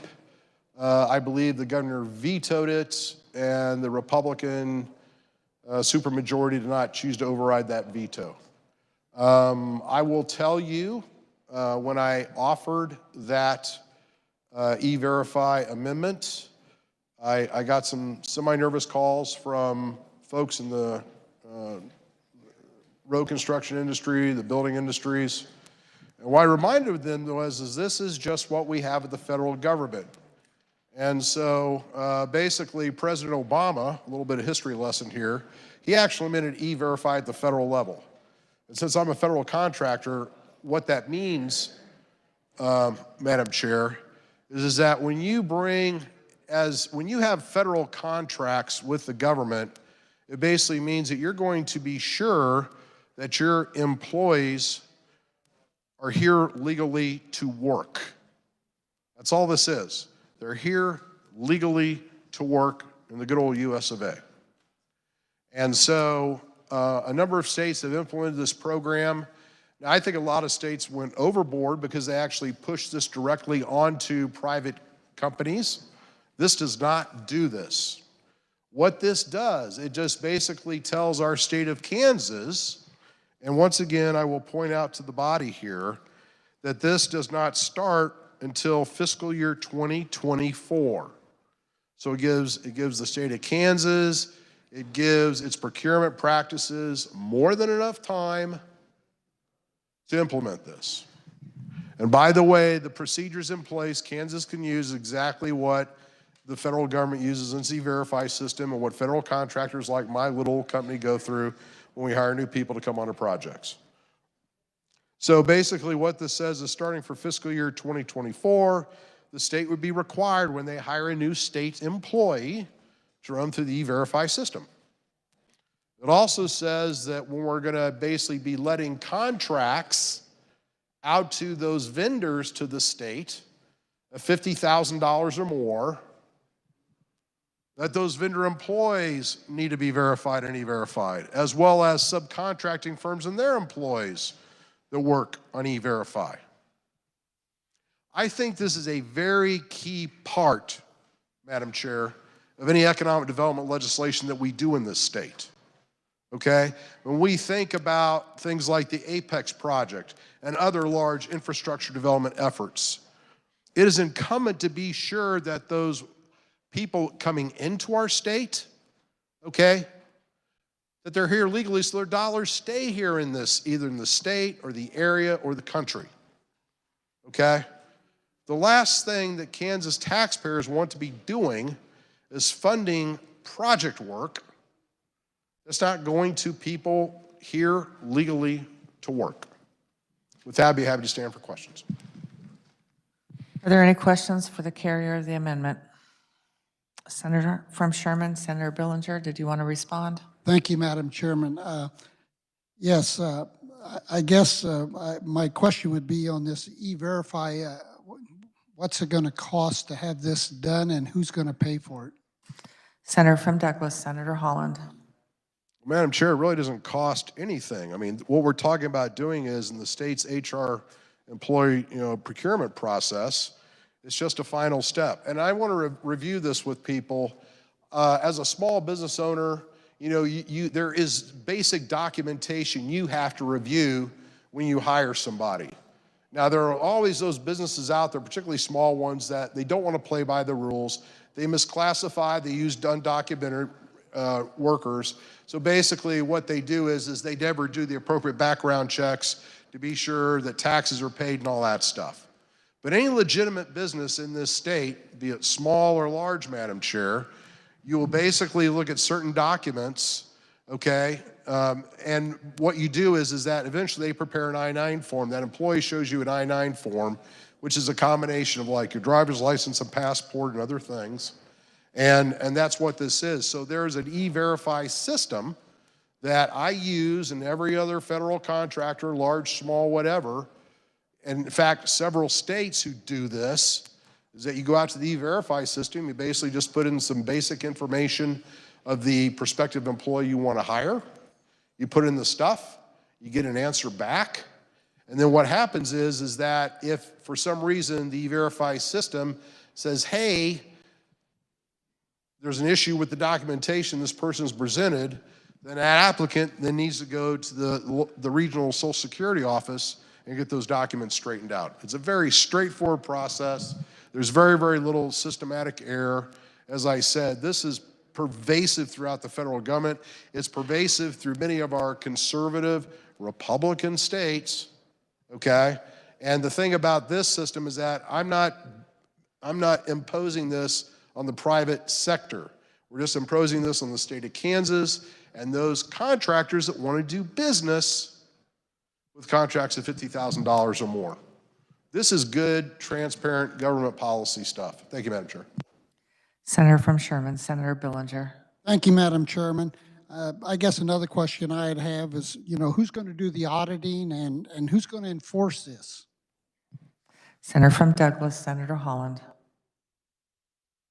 I don't understand the good senator's consternation. As I indicated before, this is just part of your HR department personnel practices.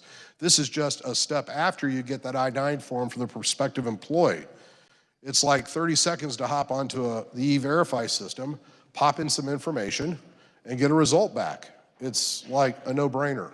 I don't understand the consternation with this at this point. I want to repeat, any federal contractor with the U.S. government, they have to do this. And it's past time that we need to do that here in Kansas. Senator from Sherman, Senator Billinger. Thank you, Madam Chairman. So if it's a federal contract, this is already being done, so why do we need to put this into the budget? Senator from Douglas, Senator Holland. Once again, Madam Chair, there really is no appreciable fiscal note to this. Number two, this all goes back to procurement best practices.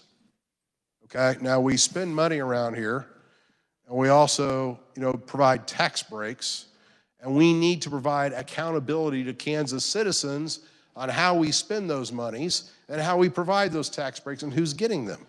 And this is why I think it's important to have the E-Verify, is because this is a way to tell citizens that, hey, either your Kansas state employees, okay, are here legally to work, or number two, the contractors that are doing this work, okay, that they're using employees and subcontractor resources that are here to legal work and actually keep that money in communities.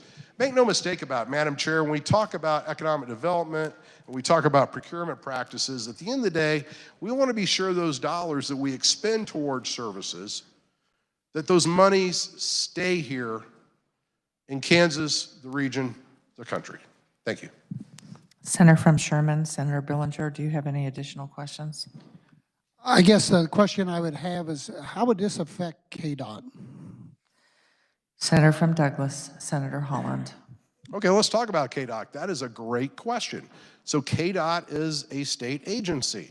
If KDOT is hiring employees, then KDOT would have to basically, the employees it would hire onto the state as part of the basically employee verification process. It would run the I-9s, then take that information and put that through the E-Verify. As far as KDOT's business partners, if those KDOT business partners have contracts of $50,000 or more, okay, then what they will have to do is they're going to know that up front, because KDOT is going to tell their business partners, hey, if you want to get work with the state of Kansas, you need to be sure that your employees are on the E-Verify system. And so that's going to tell the contractors up front that I got to be sure my employees that I hire can legally work here in the United States. It also is going to tell those prime contractors that do business with KDOT that any subcontracting firms I use, that their employees are here working legally in the United States. It's not that they don't have to be a Kansas citizen, okay? They can be from Missouri, Oklahoma, whatever, but it's just that that person needs to be here legally. That's all this is. It's about keeping dollars in our communities. Senator from Sherman, Senator Billinger. Thank you, Madam Chairman. I think there's so many unknowns here. This is another example of something that needs to be vetted through a committee process, so I'm going to oppose this. Thank you. So, Senator from Saline, Senator Claes. Thank you, Madam Chair.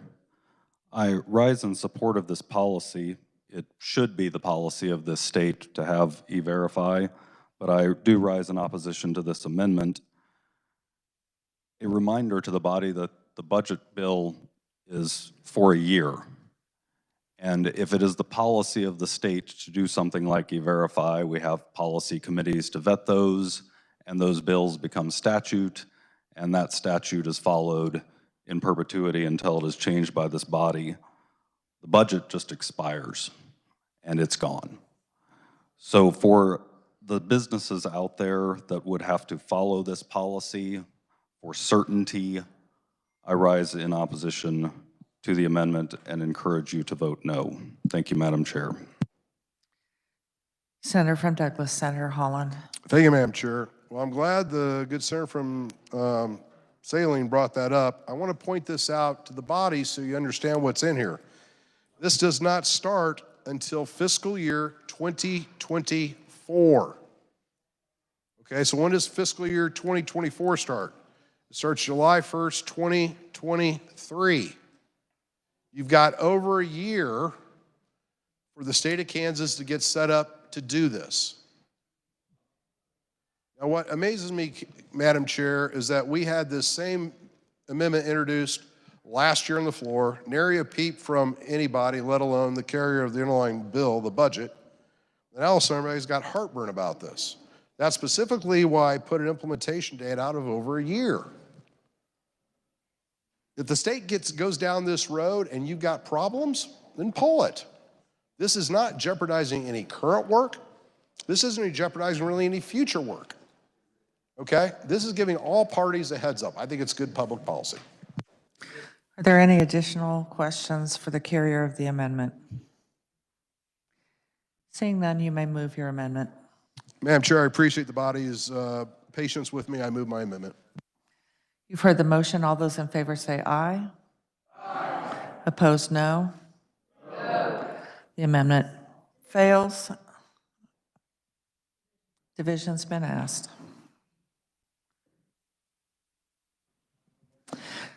Those that are in favor, please stand.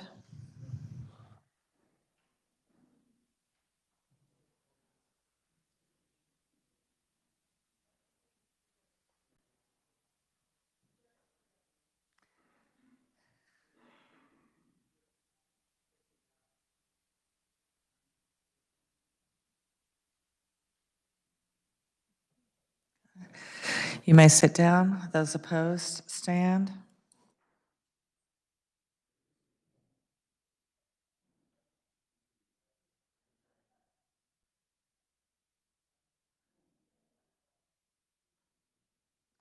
Senator Reichman. Senator Reichman. We're voting, so are you standing or sitting? Okay.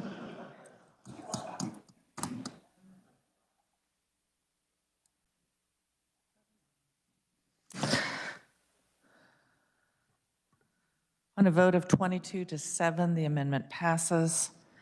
We are back on the base bill. The chair calls on the senator from Lynn, Senator Tyson. Thank you, Madam Chairman. I have amendment. I assume you've turned it in? Yes, I have. What is It's the number? 3694. Are you wanting to explain the bill or do you want it read? I can explain it. Thank you. Once we pass it out, we'll do that.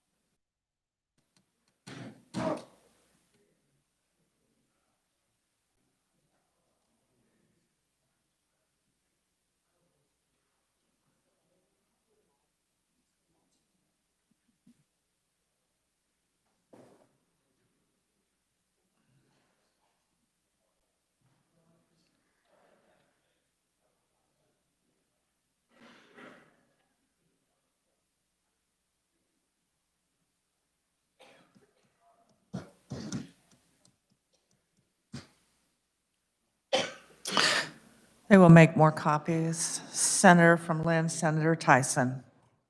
Thank you, Madam Chairman. This amendment would amend the bill so that committee assistants and office assistants would receive a 15% pay increase. They were inadvertently left out with other state employees. And then since it is pay-go, it would subtract the money from the KBA fund of $250,000 to pay for that pay increase. Are there any questions for the carrier of the amendment? Senator from Sherman, Senator Billinger, do you have any questions? Thank you, Madam Chairman. No, this is something that we did miss. It was brought to our attention after the bill was already printed, and I would view this as a friendly amendment, and the good senator did find the funds for pay-go, and we are having a tough time keeping and hiring staff. I know some of the I don't think any of the senators are, but I know over in the House, a lot of them are sharing OAs because they're having a hard time hiring them. If we look at what's going on with inflation, the price of gas, for those folks that come in every day, I think I'd like to just thank the good senator from Lynn. Thank you.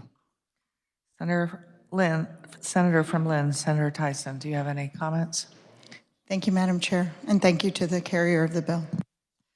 Call on the senator from Leavenworth, Senator Pittman. I just want to rise in support of this particular amendment. I think Senator from Lynn's hit on something very important, so thank you. Senator from Sedgwick, Senator Erickson. Thank you, Madam Chair. I rise in support of this amendment, and I want to thank the senator from Lynn for bringing it. I know how hard my committee assistant and office administrator work, and would think they very much deserve this, and am in strong support. Thank you. Senator from Johnson, Senator Thompson. Thank you, Madam Chair. I too rise in support of this. Our committee assistants, particularly the ones, they work their tails off, and I think it's certainly fitting. Thank you very much. Senator from Johnson, Senator Warren. Thank you, Madam Chair. Senate Judiciary Committee is a very busy committee, and want to recognize that the committee assistant does a lot of hard work, and as well as the office assistant who works with me, and want to recognize them for their good hard work and rise in support. Thank you. Senator from Sedgwick, Senator from Douglas, Senator Francisco. Maybe with the new map, he might be down there. Thank you, Madam Chair. I agree that this absolutely makes sense. I would ask for our Senate Ways and Means Committee to look at other staff that also may not be getting raises, and I would think staff that works for the Sergeant of Arms, and consider that at omnibus. Thank you. Senator from Barton, Senator Straub. Thank you, Madam Chair, and thank you to the carrier of this amendment for bringing this before the body. I just have one question. Who is or what organization or what group or committee oversees the hiring rules for office assistants? Senator from Lynn, Senator Tyson. Thank you, Madam Chairman. The LAS does that, Legislative Administrative Services. And I would respond to the last comments from the senator from Douglas. I asked the question to make sure that there were no other individuals inadvertently left out of the pay increase. So hopefully that information is correct and they are covered. Senator from Barton, Senator Straub. Thank you, Madam Chair. Does LAS have the sole authority on the hiring regulations for office assistants, or does the Legislative Coordinating Council play a role in that? Senator from Lynn, Senator Tyson. Thank you, Madam Chairman. That I do not know. I would assume that LCC has a say because LAS reports to LCC, but I'm not in the hierarchy of hiring. I'm just trying to get a pay increase to those hardworking individuals that help the wheels turn in this building and help the state. Senator from Barton, Senator Straub. Thank you, Madam Chair. The reason I ask these questions is that at the beginning of this legislative session, I know there were a number of representatives who were working without an office assistant, and I had actually offered up my adult daughter to serve as an office assistant, and was told that because I serve as a senator, that she would fall under their nepotism rules, and she would not be allowed to be hired as an office assistant, even though it would not give her any voting privileges. And we have members of the same family serving in both bodies of the legislature. So I just want to bring that issue before the body and let you know that there are people who are willing to work, and we need to revisit some of our regulations. Thank you. Senator from Lynn, Senator Tyson. Yep. Senator from Johnson, Senator Olson. Thank you, Madam Chair. I want to thank the senator from Lynn for bringing this. It's probably well overdue with the inflation we've had. I think we need to take a look at all the staff in the Capitol, and we're shorthanded, see if we can't improve the salaries. And I'm sure we've got some of that in the budget, but find appropriate salaries for the people that run the elevator all the way down, and try to get the staff back to a full staff. And but also our office assistants are the most valuable people we have in the building, and they, a lot of them work more than 40 hours a week, and they're our right and left arm. So I think this is a very nice acknowledgement, and I hope we, over this year and the next year, find the appropriate amount. But let's get the appropriate amount, the readjustment of their salaries, and try to get back to full staff. Thank you, Madam Chair. Senator from Wyandotte, Senator Petty. Thank you, Madam Chair. I have a question for the carrier of the amendment. So I just want to clarify, because I'm hearing different things. All of our state employees are under the 5% pay increase, but our office assistants, they are not. Are they?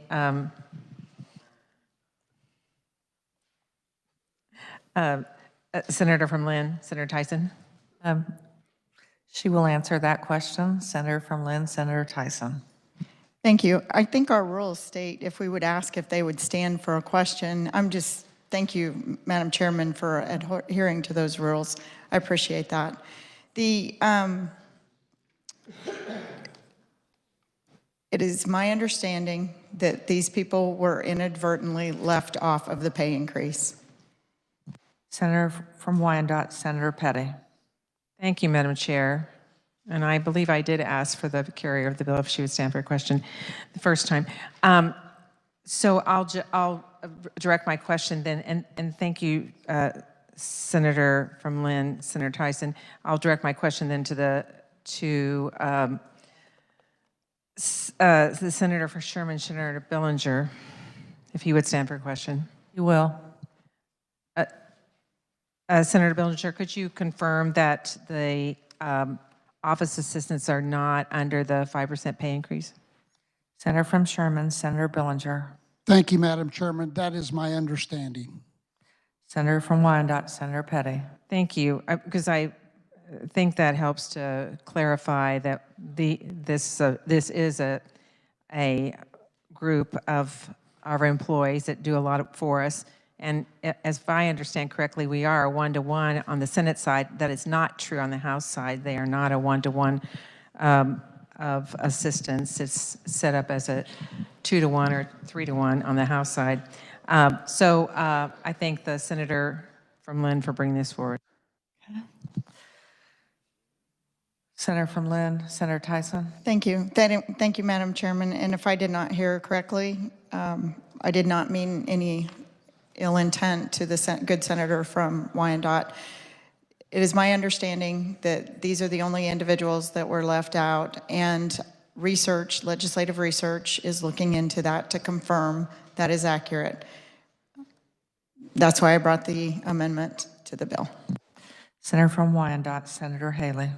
Thank you, Madam Chair. And I, too, appreciate the amendment that's being before us now from Senator from Lynn. I have often had a discussion over several years with my office assistant and those that have come in about the attrition rate. As we know, many have struggled in the interim, since this is not a full-time position, that they mirror the time that the legislature is in session, and of course are trying to do in the interim something, and then consider whether or not they'll come back because of what they have. And many have seen turnover, a lot of turnover during that time. Unfortunate. My assistant, thick and thin, has been with me for about 15, 16 years, which is amazing. It sets a record, of course, you know. And this is a timely, very much a timely measure that's being brought. I guess my question for the Senator from Lynn is, in the amendment, it speaks to associated fringe benefits and the increase there. I don't know of any fringe benefits that are conferred, certainly that would have a 15% increase that are conferred to our committee assistants. I noticed that language in there in the amendment, in the proposed amendment. Just didn't know if we could clarify what those might be. Senator from Lynn, Senator Tyson. Thank you, Madam Chairman. The associated fringe benefits would be a question for the carrier of the bill or for legislative research. This was, when I requested it, I asked for 15% on, and that's what this is the language that was presented. I feel that it is 100% accurate. I would have done more if I could have found more funds quicker, but this is what I could find at the quick, when the budget was presented yesterday. Senator from Sherman, Senator Billinger. Thank you, Madam Chairman. And the statement that they are temporary, and they are, and I've been verified that they were left out, so they're not included in the 5%. Did you want to restate your question again, Senator from Wyandotte, Senator Haley, and direct it this time toward the Senator from Sherman? Well, thank you. Whether he, Madam Chair, or whomever, it's just the language of the amendment. I just don't know of any, personally, of any fringe benefits that are conferred to our office assistants. I mean, I guess some coffee or some fringe, I mean, but they certainly are not on the health plan. They don't have health benefits. They don't have anything else. I don't know what those are, and I just wanted to know in the event that my own office assistant, Ms. Mercer, Kay Mercer, does not say, did you know, Kay, that you've got some fringe benefits because I don't know of anything they get. And since it's in the language, I would probably support the enhancement, but just thought we'd enumerate those if they're known. Senator from Sherman, Senator Billinger. Thank you, Madam Chair. Let me ask.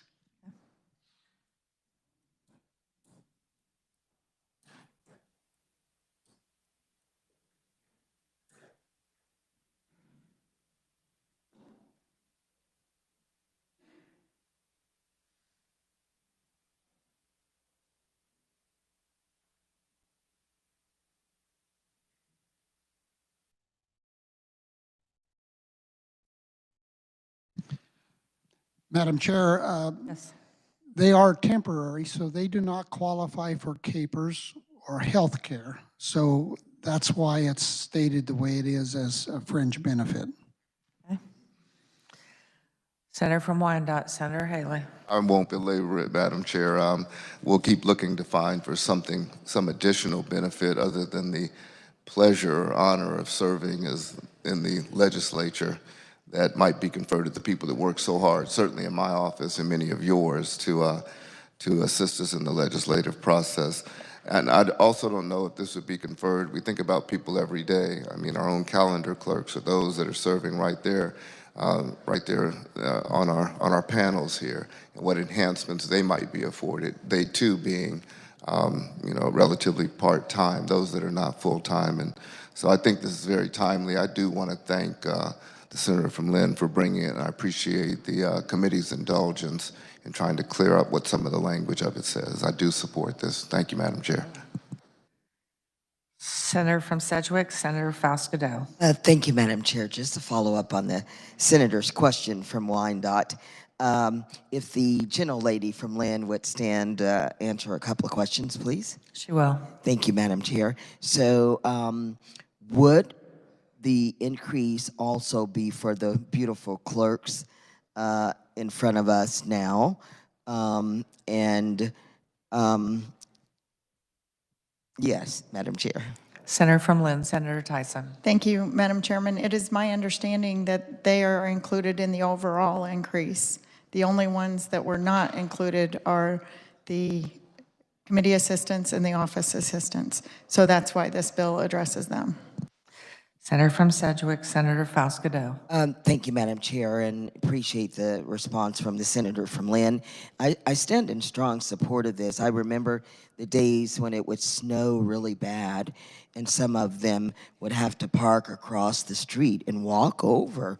I always thought they should get some little transportation, a golf cart or something, but appreciate the amendment, and I rise in support of it. Thank you, Madam Chair. Is there any additional comment or question for the carrier of the amendment? Senator from Johnson, Senator Gossage. Thank you, Madam Chair. I just wanted to say that on behalf of myself, Senator Straub, and Senator Dahl, I want to say you're welcome, Cheryl. We have had one office assistant for the three of us last year and the majority of this year, and she's done a great job, and she's certainly worth it. Thank you. I'm seeing no further comments or questions. You may move your amendment. Thank you, Madam Chairman. There was a comment made that they are the most important people in the building, the committee assistants, office assistant. I know they are very important and key and critical, but as pointed out, the women that work in this room, who I would never play poker against, they are stellar. They are so professional and so wonderful.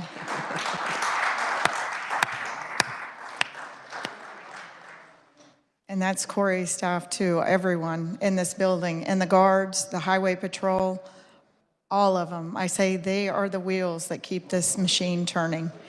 And if I could, I would increase the pay and salary for all of them and all our state employees.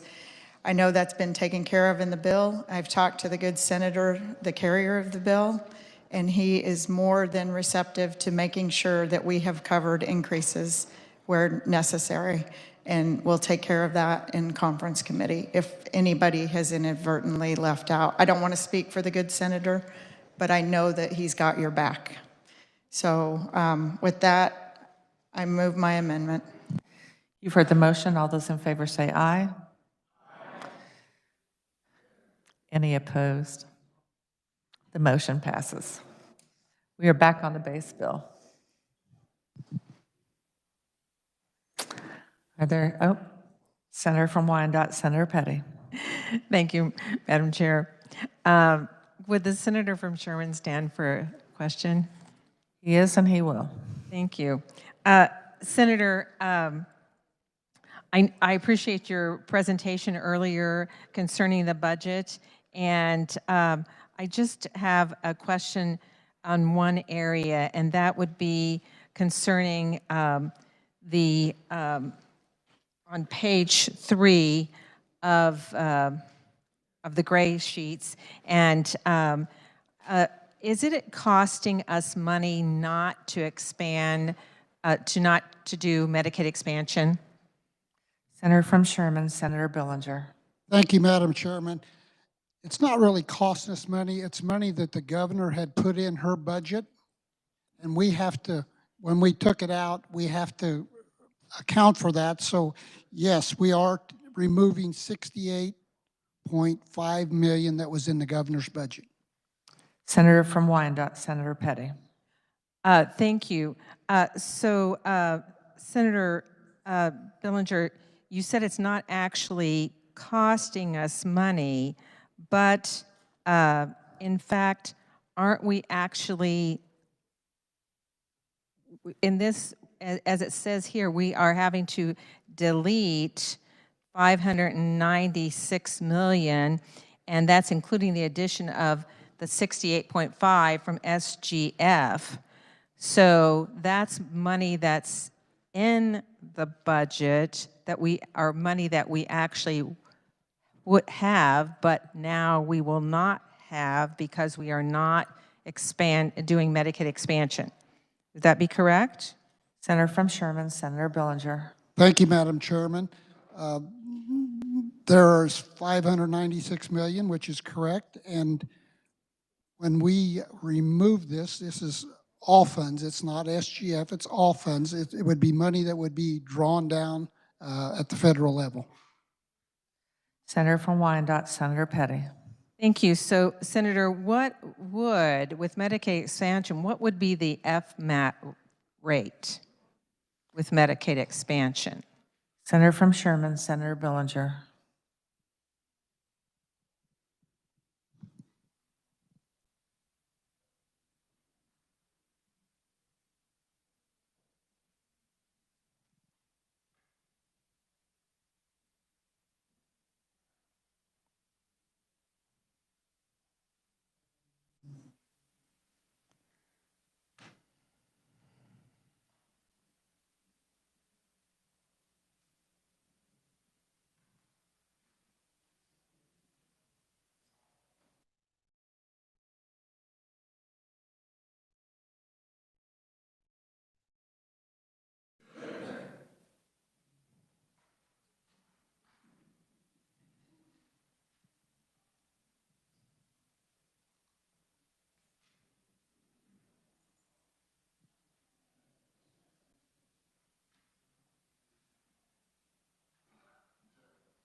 Senator from Sherman. Thank you, Madam Chairman. The cost for the whole program is 10%, but there is an incentive with the 5%. Senator from Wyandotte, Senator Petty. So that means that currently with Medicaid expansion, there would be a 5% point increase in the state's FMAP rate. Is that correct? Senator from Sherman, Senator Billinger. I believe that's correct, ma'am. Senator from Wyandotte, Senator Petty. Thank you. And that would be on the base Medicaid population currently? Senator from Sherman, Senator Billinger. That's correct for 8 quarters. Senator from Wyandotte, Senator Petty. Thank you. And Senator Billinger, do you know for 8 quarters how much would that draw, would that FMAP increase bring into our state? Senator from Sherman, Senator Billinger. We will check.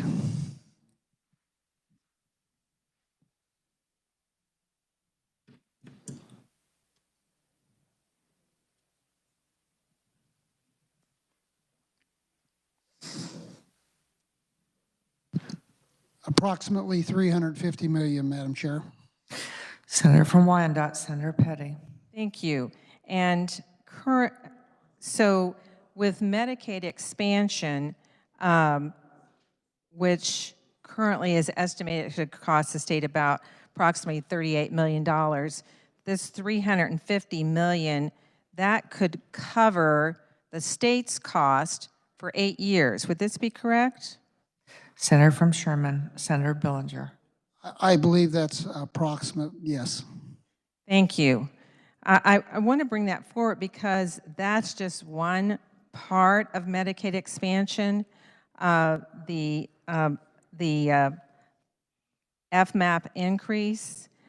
So we are making a decision by not expanding Medicaid to turn away those dollars that would pay for our state's portion for at least 8 years. So this certainly dilutes the conversation about any costs that would be incurred by the state. So then it becomes a question about who would benefit. Senator Billinger, do you know how many states currently have not passed Medicaid have not done Medicaid expansion? Senator from Sherman, Senator Billinger. Thank you, Madam Chairman. I'll check.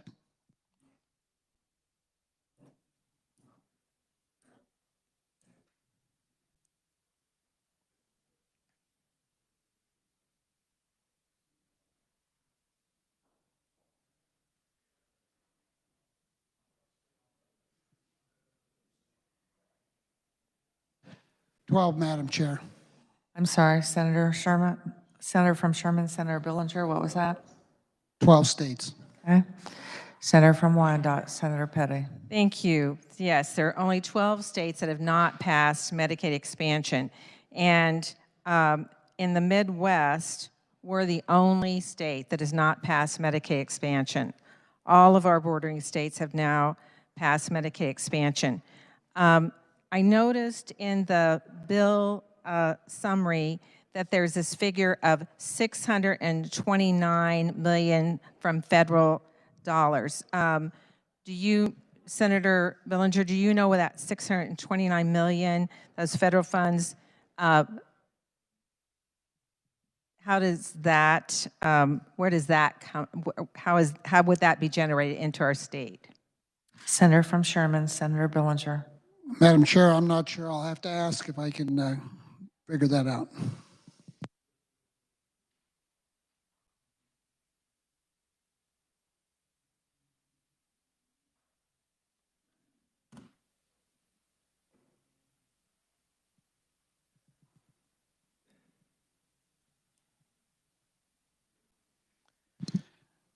Madam Chair, the 629 million is the federal share.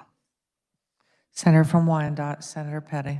Right. Thank you, Senator. That would be the 90% that would be covered, and leaving that 10% would be state costs, which, of course, we already know. We already spoke to that 10% because that would be covered by the increased FMAP for at least 8 years. So then the state would be out actually no dollars for Medicaid expansion. Senator Billinger, do you know where we rank in health spending, in public health spending among other states? Senator from Sherman, Senator Billinger. Thank you, Madam Chairman. I do not. I'll be glad to share that. Excuse me. Sorry. So you're going to pose a question, and I will call on the carrier of the bill. He will answer your question, and then I will call on you. So, Senator from Wyandotte, Senator Petty. Thank you, Madam Chair. Kansas currently ranks 48th in state public health spending, and that's a per capita of $13. This hasn't changed since 1995. And this just is another reflection of what we could benefit from with Medicaid expansion. Medicaid expansion could help in our budget currently. We have the new budget that we're looking at. We have put in more dollars for disabilities, but the Medicaid expansion will provide coverage for an estimate 15,000 Kansans with disabilities. It would also help with direct support workers and personal care attendants. So even though we've increased, this would help even more. It would benefit from expansion. The same thing would be true with mental health. We know that we've had a mental health modernization committee that's been meeting for the last 2 interims, and they're constantly looking at ways to impact services for our mental health communities. And so Medicaid expansion would greatly enhance those services for our mental health and our SUDs and enable the state to provide and offer new services. I would hope that this body and the House would think about the benefits that this could bring to our citizens in Kansas, because health care is definitely part of a road forward to economic growth and to a healthy working community. And with this budget as it currently sets, we're making a choice to not accept those dollars that would help to expand our services to more than 138,000 Kansans, as well as our developmental community and the mentally ill. So I hope that we would think about this and make a decision to take advantage of those federal dollars, which would cover our costs as well. Thank you. Senator from Sherman, Senator Billinger. No response. Thank you. Senator from Cherokee, Senator Hildebrand. Thank you, Madam Chair. And what you just heard was a lot of fuzzy math. You've heard of gimmicks and the way budgets are used, smoke and mirrors. That's exactly what this proposal by the governor in the budget does. I want you to think about this. The cost to the state of Kansas, SGF, will be 10% of what the total cost of expansion if we expanded Medicaid. Estimates are anywhere from $1.2 to $1.9 billion. Not hard to do the math. What's 10% of $1.9 million? That's $190 million. But in the budget, we say it's only going to cost $19 million. So how do they get there? Lots of smoke and mirrors, counting on things that don't exist or things that might happen. The true cost to the state of Kansas is going to be at least $190 million per year. Now you take the 5% increase in FMAP, that is temporary. After that, you lose that, and that 5% does not cover the total $190 million over 2 years. Body, do not be taken by smoke and mirrors in sleight of hand. Thank you. Senator from Sherman, Senator Billinger, did you wish to comment? No, ma'am. Thank you. Okay. Call on the senator from Douglas, Senator Francisco. Thank you, Madam Chair. I do have some questions for the senator from Sherman, if he would stand for them. You will. First, I want to say that I appreciate the proposal of the Senate Ways and Means Committee to pay down the future use storage in 3 of our Kansas reservoirs. I believe, however, this differs somewhat from the recommendation that was made by the Senate Agriculture and Natural Resources Committee.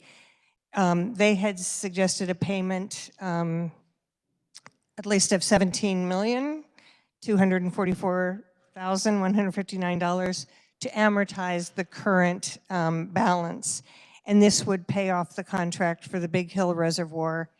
And then the suggestion was made to apply any additional funds to the contract on the Hillsdale Reservoir. So can the senator from Sherman explain how other monies are available to pay down these future use storage contracts? Senator from Sherman, Senator Billinger. Thank you, Madam Chairman.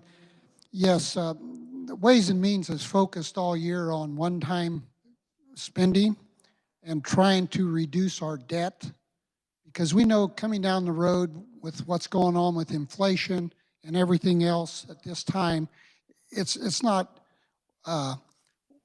whether or not it's going to happen, it's just when. And so the committee worked on this. These 3 combined was $80 million, and it saves us $12.5 million every year in payments. And these, all 3 had balloon payments coming due in 28, 29, and 30.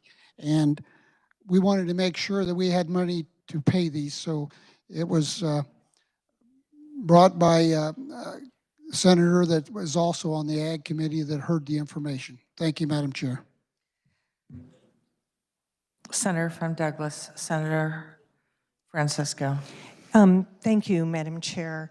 I believe my question was, what other monies are coming in annually that could be used to pay down these future use storage contracts? Senator from Sherman, Senator Billinger. Thank you, Madam Chairman. I don't believe any of these are cash flowing at this time. So paying these off, I think the thought was to use some of the funds that are coming in to help pay for the 2 that remain. Thank you, Madam Chair. Senator from Douglas, Senator Francisco. Thank you, Madam Chair. That was not necessarily my understanding from the information that we heard in committee. We know that there are water storage payments. I can be corrected, but I believe that those are coming in for Hillsdale Reservoir and for Big Hill. So there is some money coming in. The recommendation from the committee had been to make a requirement that all future revenue received for water storage payments will be used to pay off the contracts on other reservoirs, with contracts for the highest interest rates being paid first. Is there anything in this budget that requires those additional payments from other reservoirs to be used to pay down future use storage contracts? Senator from Sherman, Senator Bellinger. Thank you, Madam Chair. There's nothing in the bill, but the good senator that is also an ag did the figuring on the payoffs and trying to figure out the cash flow, and the idea was to use revenues to pay the balance of the 2 that are still there. Thank you, Madam Chair. Senator from Douglas, Senator Senator Francisco. Thank you, Madam Chair. I had just thought it was important to identify that the expenditures that are made from the Water Marketing Fund, from monies previously obligated for the payment of this water supply storage debt for Big Hill Reservoir, be used to pay down the debt of the other reservoirs. I did ask for an amendment to add this as a proviso. I have not been given that amendment yet. And I understand that there's a lot of delay. So I would ask the committee to consider that in omnibus, and also to consider, because we know what the percentages are. At Milford, the interest rate that we're paying is 2.6%. So we may, in a period of high inflation, be actually better off as a state if we wait on some of these obligations, pay it off with cheaper money, and make sure that we are using those dollars that are coming from the Water Marketing Fund to pay for this storage. Thank you. Senator from Sherman, Senator Bellinger. Thank you, Madam Chair. And the intent was to use the funds from all 5 now to pay the 2 that are remaining. And I would yield to the good senator from Butler. Senator from Butler, Senator Fagg. Thank you, Madam Chair. As you look at the 3 that's in question, the one, Hillsdale, has a $56 million balance that has a balloon payment 2030. That's the big one, and these 3 do not cash flow. So somewhere along the line, SGF is going to have to come up with some money to take care of this. Now, the thought was this would be a great time while we had some excess money to take care of something that will not cash flow, so that if we go along, that would be along. The other thing is the interest savings. Look very carefully at operation and maintenance. I spent one afternoon, about 4 hours with the water office, talking over a lot of issues with them. The big thing is the balance due in the near future, and the idea that it wouldn't cash flow, thinking this was the right time to do it. Senator from Douglas, Senator Francisco. Thank you, Madam Chair. I just heard the comment that money due in the near future. In fact, the contract for Perry Lake is due in 2041. And I have just been told that my amendment is on its way. So it's coming up right now. So I'll go ahead and introduce that amendment. Senator from Butler, Senator Fagg. The one in question, if I didn't hear the good senator, Hillsdale was the one that is the big one in this. And that comes off in 2030 as a rate of 4%. And the cash flow in the mix of the three, Big Hill, Clinton, and Hillsdale, those are the three that do generate funds to make payments. The money that's generated off that will not pay those three off by the time the last maturity date comes on that. So hopefully once these three are paid off, the Milford and Perry, the funds would be going towards that. Was the conversation. Senator, we will pause so that you can turn in your amendment. While we're doing that, are there any other amendments on the base bill? Any other comments on the base bill?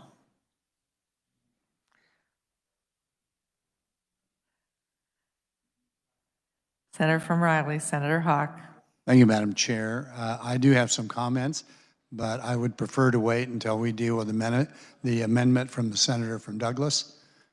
They're semi-closing comments that I'm hoping will interface with the chairs. Okay. We will pause.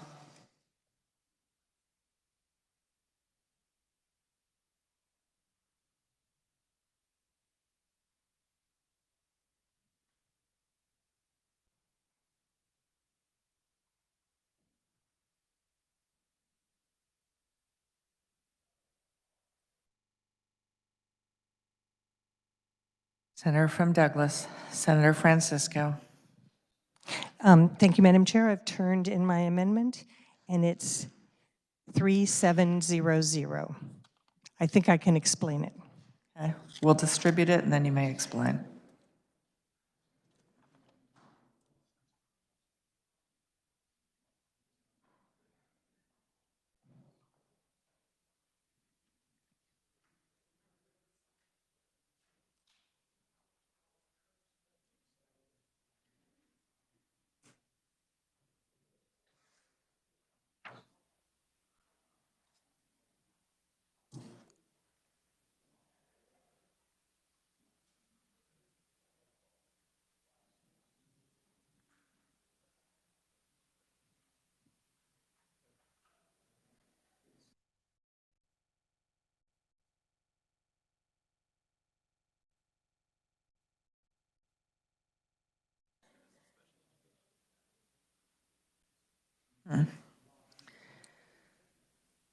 Senator from Douglas, Senator Francisco. Thank you, Madam Chair. This amendment would add $62,750,000 to special education services aid. I understand that we're on pay-go, so those funds would come from subtracting that same $62,750,000 by inserting that expenditures of $17,250,000 shall be made from this account for the payment of water supply storage debt for Big Hill Reservoir, and provided further that after payment for the Big Hill Reservoir, expenditures shall be made from this account for payment of water supply storage debt for Hillsdale Reservoir. It also provides that expenditures made from the Water Marketing Fund from monies previously obligated for the payment of water supply storage debt for Big Hill Reservoir for fiscal year 2023 for payment of water supply storage debt for all other reservoirs for fiscal year 2023. So this is ensuring that if we pay this debt, those funds that are being collected will go to pay other debt. I do understand that they won't cover that debt, but at least they're being allocated for that. This 17,250,000 covers the estimate of what the Kansas Water Office gave us for what we should be spending each year to amortize the expenses of all the debt we have for future use storage in our reservoirs, and I would stand for questions. Senator from Sherman, Senator Billinger. Thank you, Madam Chairman. I'm going to oppose this amendment. Here we go again. Want to kick the can down the road, not pay our bills. We're going to have a balloon payment, and I don't know how many of you in here are fond of balloon payments, but that's call your debt on a day. And I think that the plan that we put forward, paying the $80 million, is the way to do this. We picked on particular reservoirs here that have that balloon payment in 28, 29, and 30. That's just around the corner. We have money at this particular time. We need to pay on our debt, and I oppose this. Senator from Douglas, Senator Francisco. Thank you, Madam Chair. I have served in this legislature for 18 years. I've been on the Senate Ag and Natural Resources Committee, or when they were separate, the Ag Committee and the Natural Resources Committee, and I am fully aware that we have kicked this can down the road. In fact, when we've talked about this is a debt that we have, I have suggested that we do need to address our water supply issues. In this case, if we pay the amortization of the current balance, we will not have a balloon payment. If we would just make this payment every year, that would eliminate any balloon payments we would have on our reservoirs. Senator from Sherman, Senator Billinger. Thank you, Madam Chair. Excuse me. Senator from Sherman, Senator Billinger. Thank you, Madam Chair. I see you. I've made my statement. I'm okay to yield to the rest of the senators. Thank you. Now the Senator from Finney, Senator Dahl. Thank you, Madam Chair. I was just thanking you for the senator from Sherman, because he forgets sometimes, and so I was just going to help out. But it's kicking the can down the road. I love that statement. I was in the legislature, got elected, and started serving in 13, and started hearing about special ed that same year. But we've been at about 68% since 13. I understand and fully appreciate that the feds haven't been keeping up their end of the bargain either. But nonetheless, that doesn't give us an excuse to do so. And I really, we talk about, and I agree completely, the Lucifer of taxes is property tax. And when this money is not coming from the state legislature, the schools are having to cover this special ed funding. And it comes from property tax. That's where they get their funding from this. And also, I don't know, I'm sure the Madam Chair has had the opportunity, but how many of us have had the opportunity to walk into a special ed room? It's very enlightening. And it was to work with them and to see them work, and they don't really have a loud voice. Their government is supposed to help the ones that can't speak for themselves. And this is an emotional issue, because this is a moral issue in my mind, and I can't see how we cannot fund special education because of property tax, speaking for people that can't speak for themselves. This is who we are. This is what this body should be doing, is taking care of those kind of people.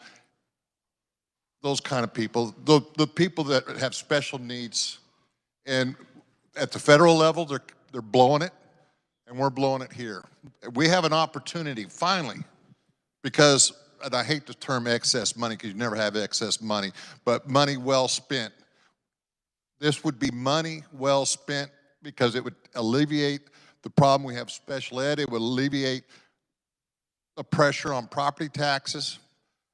I cannot see how we cannot pass this amendment. Thank you, Madam Chair. Senator from Douglas, Senator Francisco.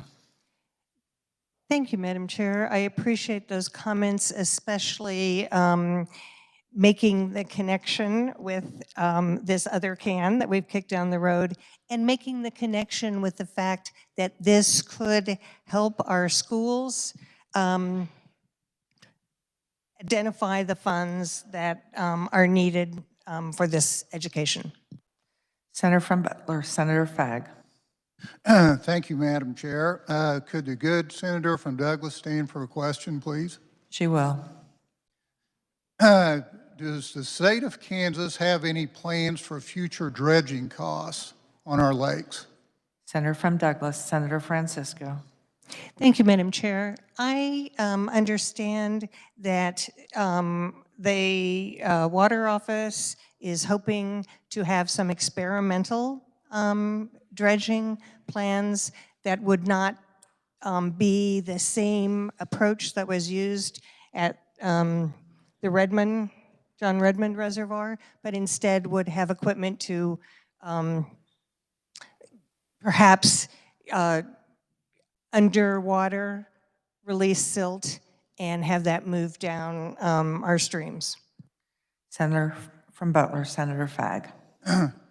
Is there a fiscal note on the dredging costs that they're talking about for our lakes?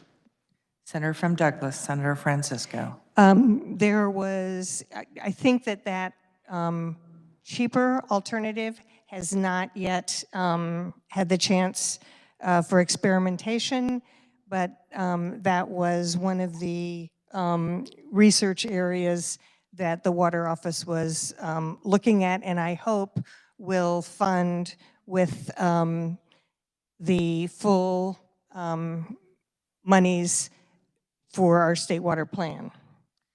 Senator from Butler, Senator Fagg. Thank you, Madam Chair. As far as the dredging costs, I think we've all seen before I got here how much we paid on John Redmond. That's one lake. And so one of my 6 reasons is just not interest. That's one of them. We need to get our debt paid off because we've got this hanging over our head in the future. And we need to be fiscally responsible in getting this done. Thank you. Senator from Douglas, Senator Francisco. Thank you, Madam Chair. I had time to find the information in the overview from the Water Office that talks about water injection dredging, and they are going to be implementing a water injection dredging demonstration project at Tuttle Creek. So in fact, we will have better numbers, and the assumption is that the cost will be considerably less than what it cost us at John Redmond. I would also say, you know, this money that the 80 million would not have paid off all our debt. We will still have some. I am someone who believes that we should pay debt over time when there are important issues for our citizens that we need to cover. Are there any additional questions or comments for the carrier of the amendment? Senator from Sedgwick, Senator Kirshen. Thank you, Madam Chair. I think what we're listening to here is 2 very good proposals. And the subcommittee and the Ways and Means Committee, we debated that quite a bit at length. And it's a choice you have to make.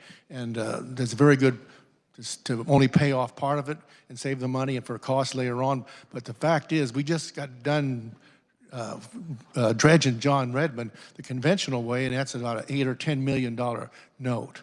And the worst part is in 10 years, it'll be filled full again. So it's a continuing expense. But the committee after deliberation, decided it was prudent to pay it off, because we have the money to do so, and that's why they stuck with the decision. So it's been vetted quite a bit back and forth, and both decisions aren't bad ones, but the committee decided we'd go ahead, and since we had the money, let's pay that off, and again, we'll be owners of the court. Senator from Douglas, Senator Francisco. Thank you, Madam Chair. The recommendation from the subcommittee was to pay at least the $17,244,000.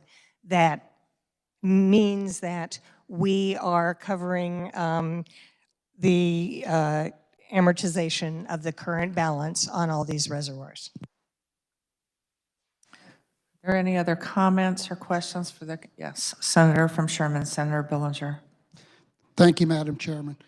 I would just point out, too, that in fiscal year 2023, we had over $100 million to education, and that's for all students. That's all, including special ed. Thank you, ma'am. Senator from Douglas, Senator Francisco. Thank you, Madam Chair. Then I would ask a question, if I may, of the Senator from Sherman. You may. Does that money in the budget for education cover 90% of the costs of special education? Senator from Sherman, Senator Billinger.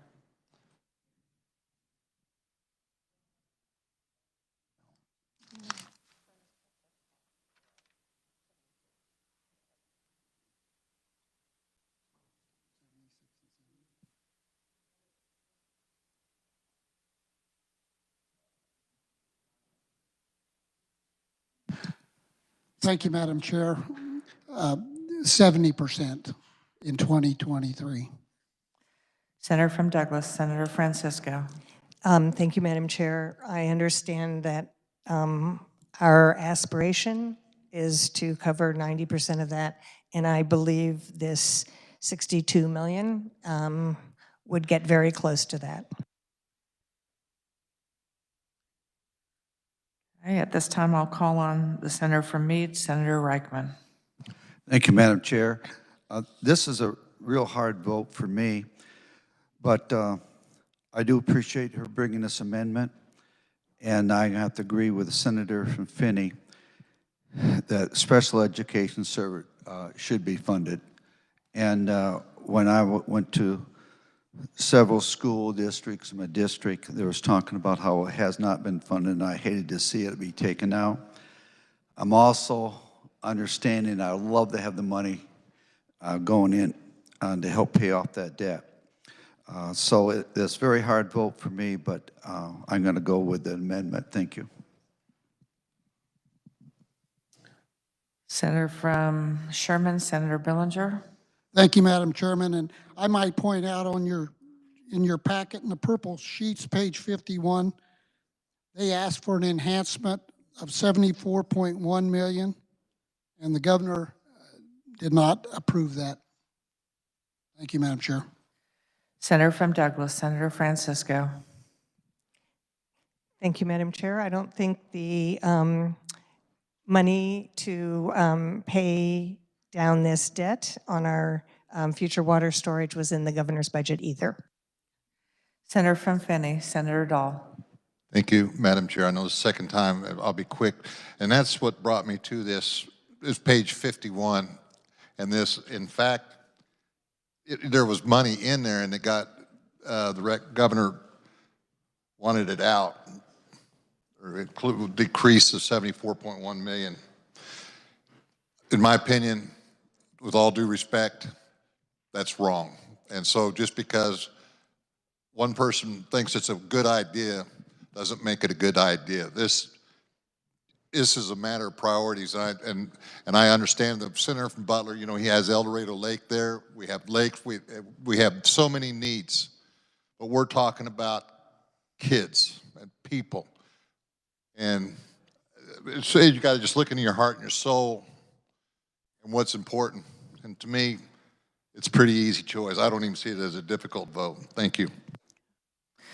Are there any additional questions or comments for the carrier of the amendment? Seeing none, you may move your amendment. Thank you, Madam Chair. I move my amendment. You've heard the motion. All those in favor say aye. Opposed?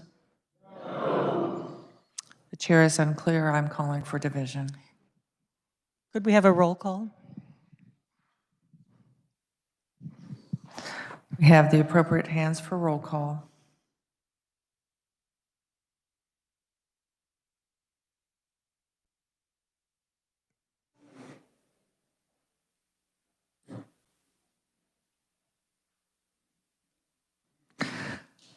The clerk will call the roll. Alley. Baumgardner. Billinger. Bowers. Clays. Corson. Dietrich. Dahl. Erickson. Bag. Valscadeau. Francisco. Gossage. Haley. Hawk. Hildebrand. Holland. Holscher. Kirshen. Close. Longbine. Masterson. McGinn. Olson. O'Shea. Peck. Peterson. Petty. Pittman. Pyle. Reichman. Steffen. Straub. Sullentrop. Sykes. Thompson. Tyson. Ware. Warren. Wilborn.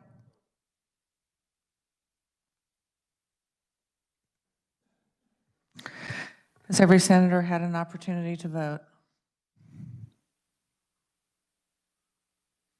Does any senator wish to change their vote?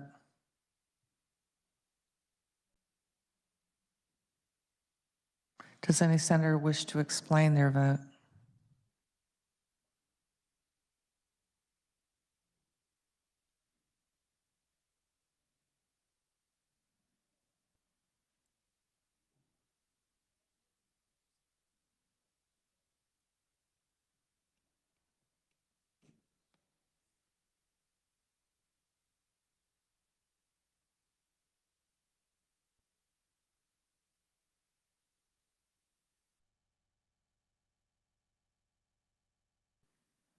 The clerk will close the roll and tally the vote.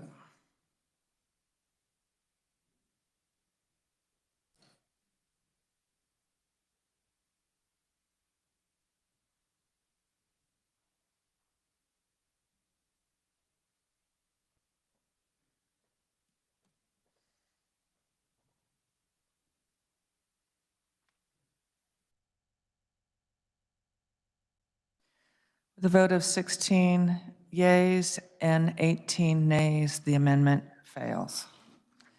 We are back on the base bill. Are there any additional amendments? This time, the chair calls on the senator from Riley, Senator Hawk. Thank you, Madam Chair. I would like to make a few comments about the budget bill. Would like to start out by thanking the chair from Sherman, Chair Billinger, the Ways and Means Committee, and the budget subcommittees that encompass several of the people in this body for their work.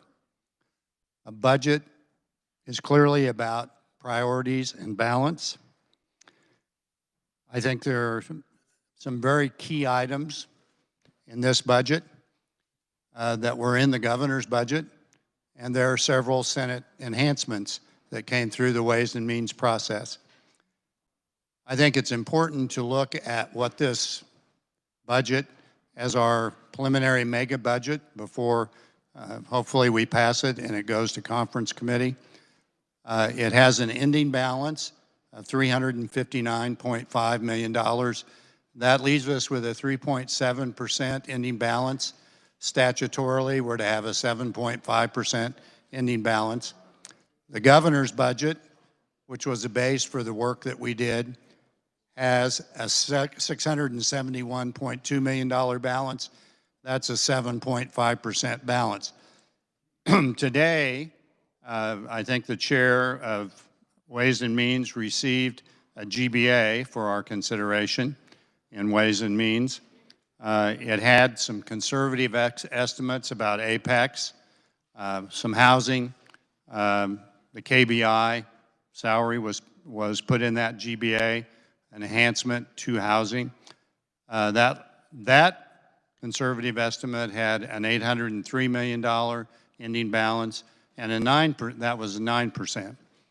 So by pointing that out, I think there will definitely be some changes in the budget as we go through the mega process, conference committee, ultimately the omnibus budget. So as we look at this budget, and I do support this budget, there are some things that we did not do in this budget that were important to me and several of you in this body. There's no sales tax accounted for on food here. There's no one-time income tax rebate to our citizens, the $250. That's not in here. There is a delayed school payment, but it's not being done this year in 2022. It was put off to 2023, partially to provide the funds for paying off the water reservoir, as we've just debated that.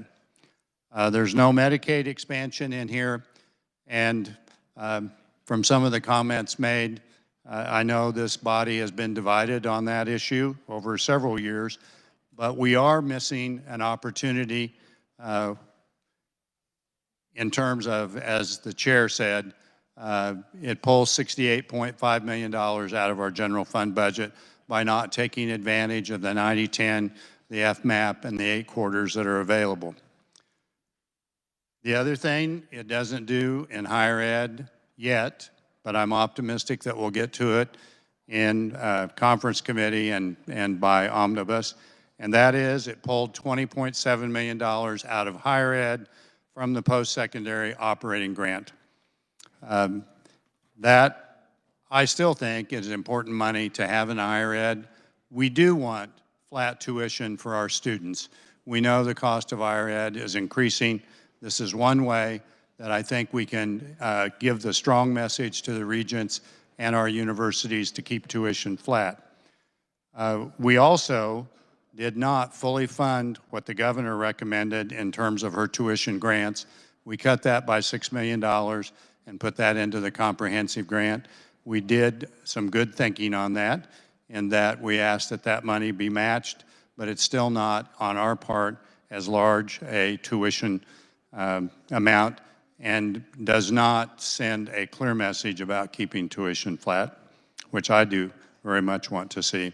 And then we just had a debate on special education, and our funding was at 68%. As the chairman says, it's up to 70%, but I think we're statutorily required to look for 92%, which we have not done maybe ever. So what are some things that it did do? And I think that's the important part that I'm focused on. We do have our K-12 funding as required in this budget. We did add extra money to higher ed. We did address what has been an ongoing problem in terms of gap funding on tiered and non-tiered for community colleges and tech colleges. I think that's important. We did add money for deferred maintenance. We added an extra $10 million, so a total of $35 million. We put $20 million in as incentive for universities to do the demolition they need to do. Prior to this time, we've had a reverse incentive for them because their EBF money was based on their square footage. So I think that's a good message we're sending with that, and that's a good start. We also have $195 million that went into commerce to come for grants for economic development. We did have WSU, relative to that, getting $35 million, which we're spreading out over 5 payments of $7 million each, and that leaves $160 million for the other regions to do what I think is really critical base economic development. In the IDD and the KDADS area, we have $58.5 million, an important amount of money. I know our chairman has advocated for that over several years when I've been on Ways and Means, and I think that provides resources that we desperately need. We had a little debate about the docking building. We did have the full amount of money in there to get the docking building rehabbed, as well as KDHE. We think we can get half of that money, hopefully, from federal funds. We're not sure about that, and I remain a little suspect since we're taking docking down to 3 floors. That was not my first choice. So I want to make sure we get those 2 projects done, and especially the KDHE lab is a priority, I think, for all of us. We're finally addressing aircraft support at the Kansas Highway Patrol. We do have state employee pay plan in here. I remembered on my initial mega bill last year, I was not able to support that because we didn't address state employee pay. We are paying off bonds. Not all of them are my favorite, but the ones that we did do, the capers layering, what we did in Senate Bill 443 and 421 is a good use of one-time money. And we also supported the governor's idea of a budget stabilization fund. That $600 million is there, and I think that protects our taxpayers and the operation of state government. So as I said before, a budget is how we set our priorities as a body. It's how we balance. I can support this budget because I think overall it sets a good course for our state. I always want to aim for perfection, but in my tenure here, I've learned that we're not going to get that very often, and I think this is a great start, and I'm optimistic that we'll make it even better when we conference with the House and when we get to omnibus. So thank you, and thanks to the body for their indulgence at this late hour. Are there any additional comments or questions? Seeing none, you may close. Thank you, Madam Chairman. I'll be brief. It's been a long afternoon. First off, I'd like to thank Research and their staff, and I especially want to thank my members of Ways and Means. They put in a lot of hours and did a really good job on this. And yes, I think we need to look at special education. I don't think anyone in here would disagree that we need to. And yes, it moved from 68 to 70. That's not a lot. But I will look at that at Omnibus, our committee, the Ways and Means. We'll look at that, see if we can find anything to help, any additional help for the special ed. Madam Chair, I move that when the committee rises in report, he reports subs Senate Bill 444 favorably for passage. You've heard the motion. All those in favor? I need it as amended. Can you please restate your motion? Yes, sorry, I forgot we did have an amendment or two. Madam Chair, I move when the committee rises and reports, it reports Senate Bill 444 as amended favorably for passage. You've heard the motion. All those in favor say aye. All those opposed, no. Motion carries. At this time, the chair recognizes the majority leader from Cali, Senator Alley. Thank you, Madam Chair. I move the committee rise and report. You've heard the motion. All those in favor say aye. All those opposed, no. Motion carries.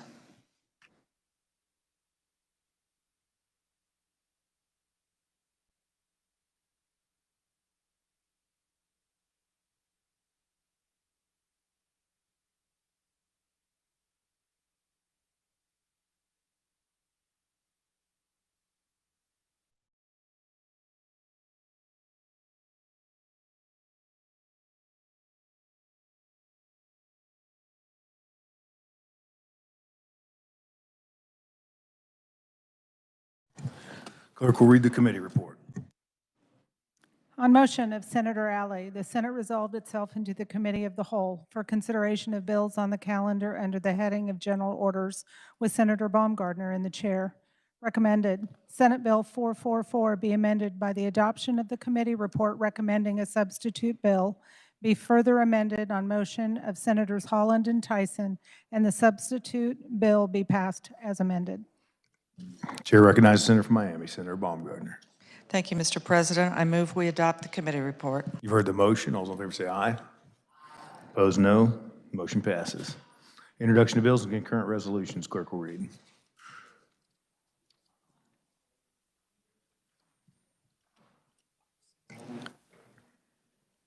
Senate Bill 567 by Committee on Federal and State Affairs, an act concerning driver's licenses. Senate Bill 568 by Committee on Federal and State Affairs, an act concerning reapportionment.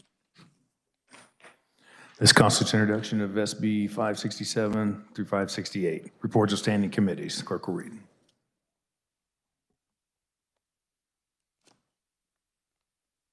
Mr. President, the Committee on Redistricting recommends Senate Bill 563 be amended by substituting with a new bill to be designated as substitute for Senate Bill number 563, and the substitute bill be passed. Senator Wilborn, chairperson.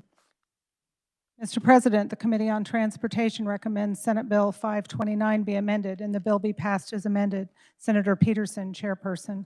Mr. President, the Committee on Financial Institutions and Insurance recommends House Bill 2481 be passed. Senator Longbine, chairperson. Mr. President, the Committee on Judiciary recommends HCR 5022 be amended and the resolution be adopted as amended. Senator Warren, chairperson. Mr. President, the Committee on Judiciary recommends Senate Bill 534 be passed. Senator Warren, chairperson. Mr. President, the Committee on Judiciary recommends House Bill 2473 be passed. Senator Warren, chairperson. Mr. President, the Committee on Judiciary recommends House Bill 2508 be passed. Senator Warren, chairperson. Mr. President, the Committee on Assessment and Taxation recommends SCR 1620 be amended and the resolution be adopted as amended. Senator Tyson, chairperson. Are there announcements? Senator from Lynn, Senator Tyson. Thank you, Mr. President. The Senate Tax Committee schedule has changed. We will have a hearing on Thursday. We will be working bills Thursday, not meeting Friday, and an informational hearing next week. Thank you, Mr. President. Senator from Sherman, Senator Billinger. Thank you, Mr. President. I failed to thank my Chief of Staff, Nancy, and my OA, Donna. Thank you. Very good. Senator from Johnson, Senator Warren. Thank you, Mr. President. A revised agenda for Senate Judiciary has been distributed. Make sure you check that, please. One of the revisions is that Friday is a meeting on call of the chair, and other bills have been scheduled for hearing for tomorrow and Thursday. Thank you. Senator from Johnson, Senator Olson. Thank you, Mr. President. We do have a revised schedule for Fed and State. We added House Bill 2462 for Friday, so we'll be meeting on Friday. Thank you. Further announcements? Seeing none, Chair recognizes the majority leader from Cali, Senator Alley.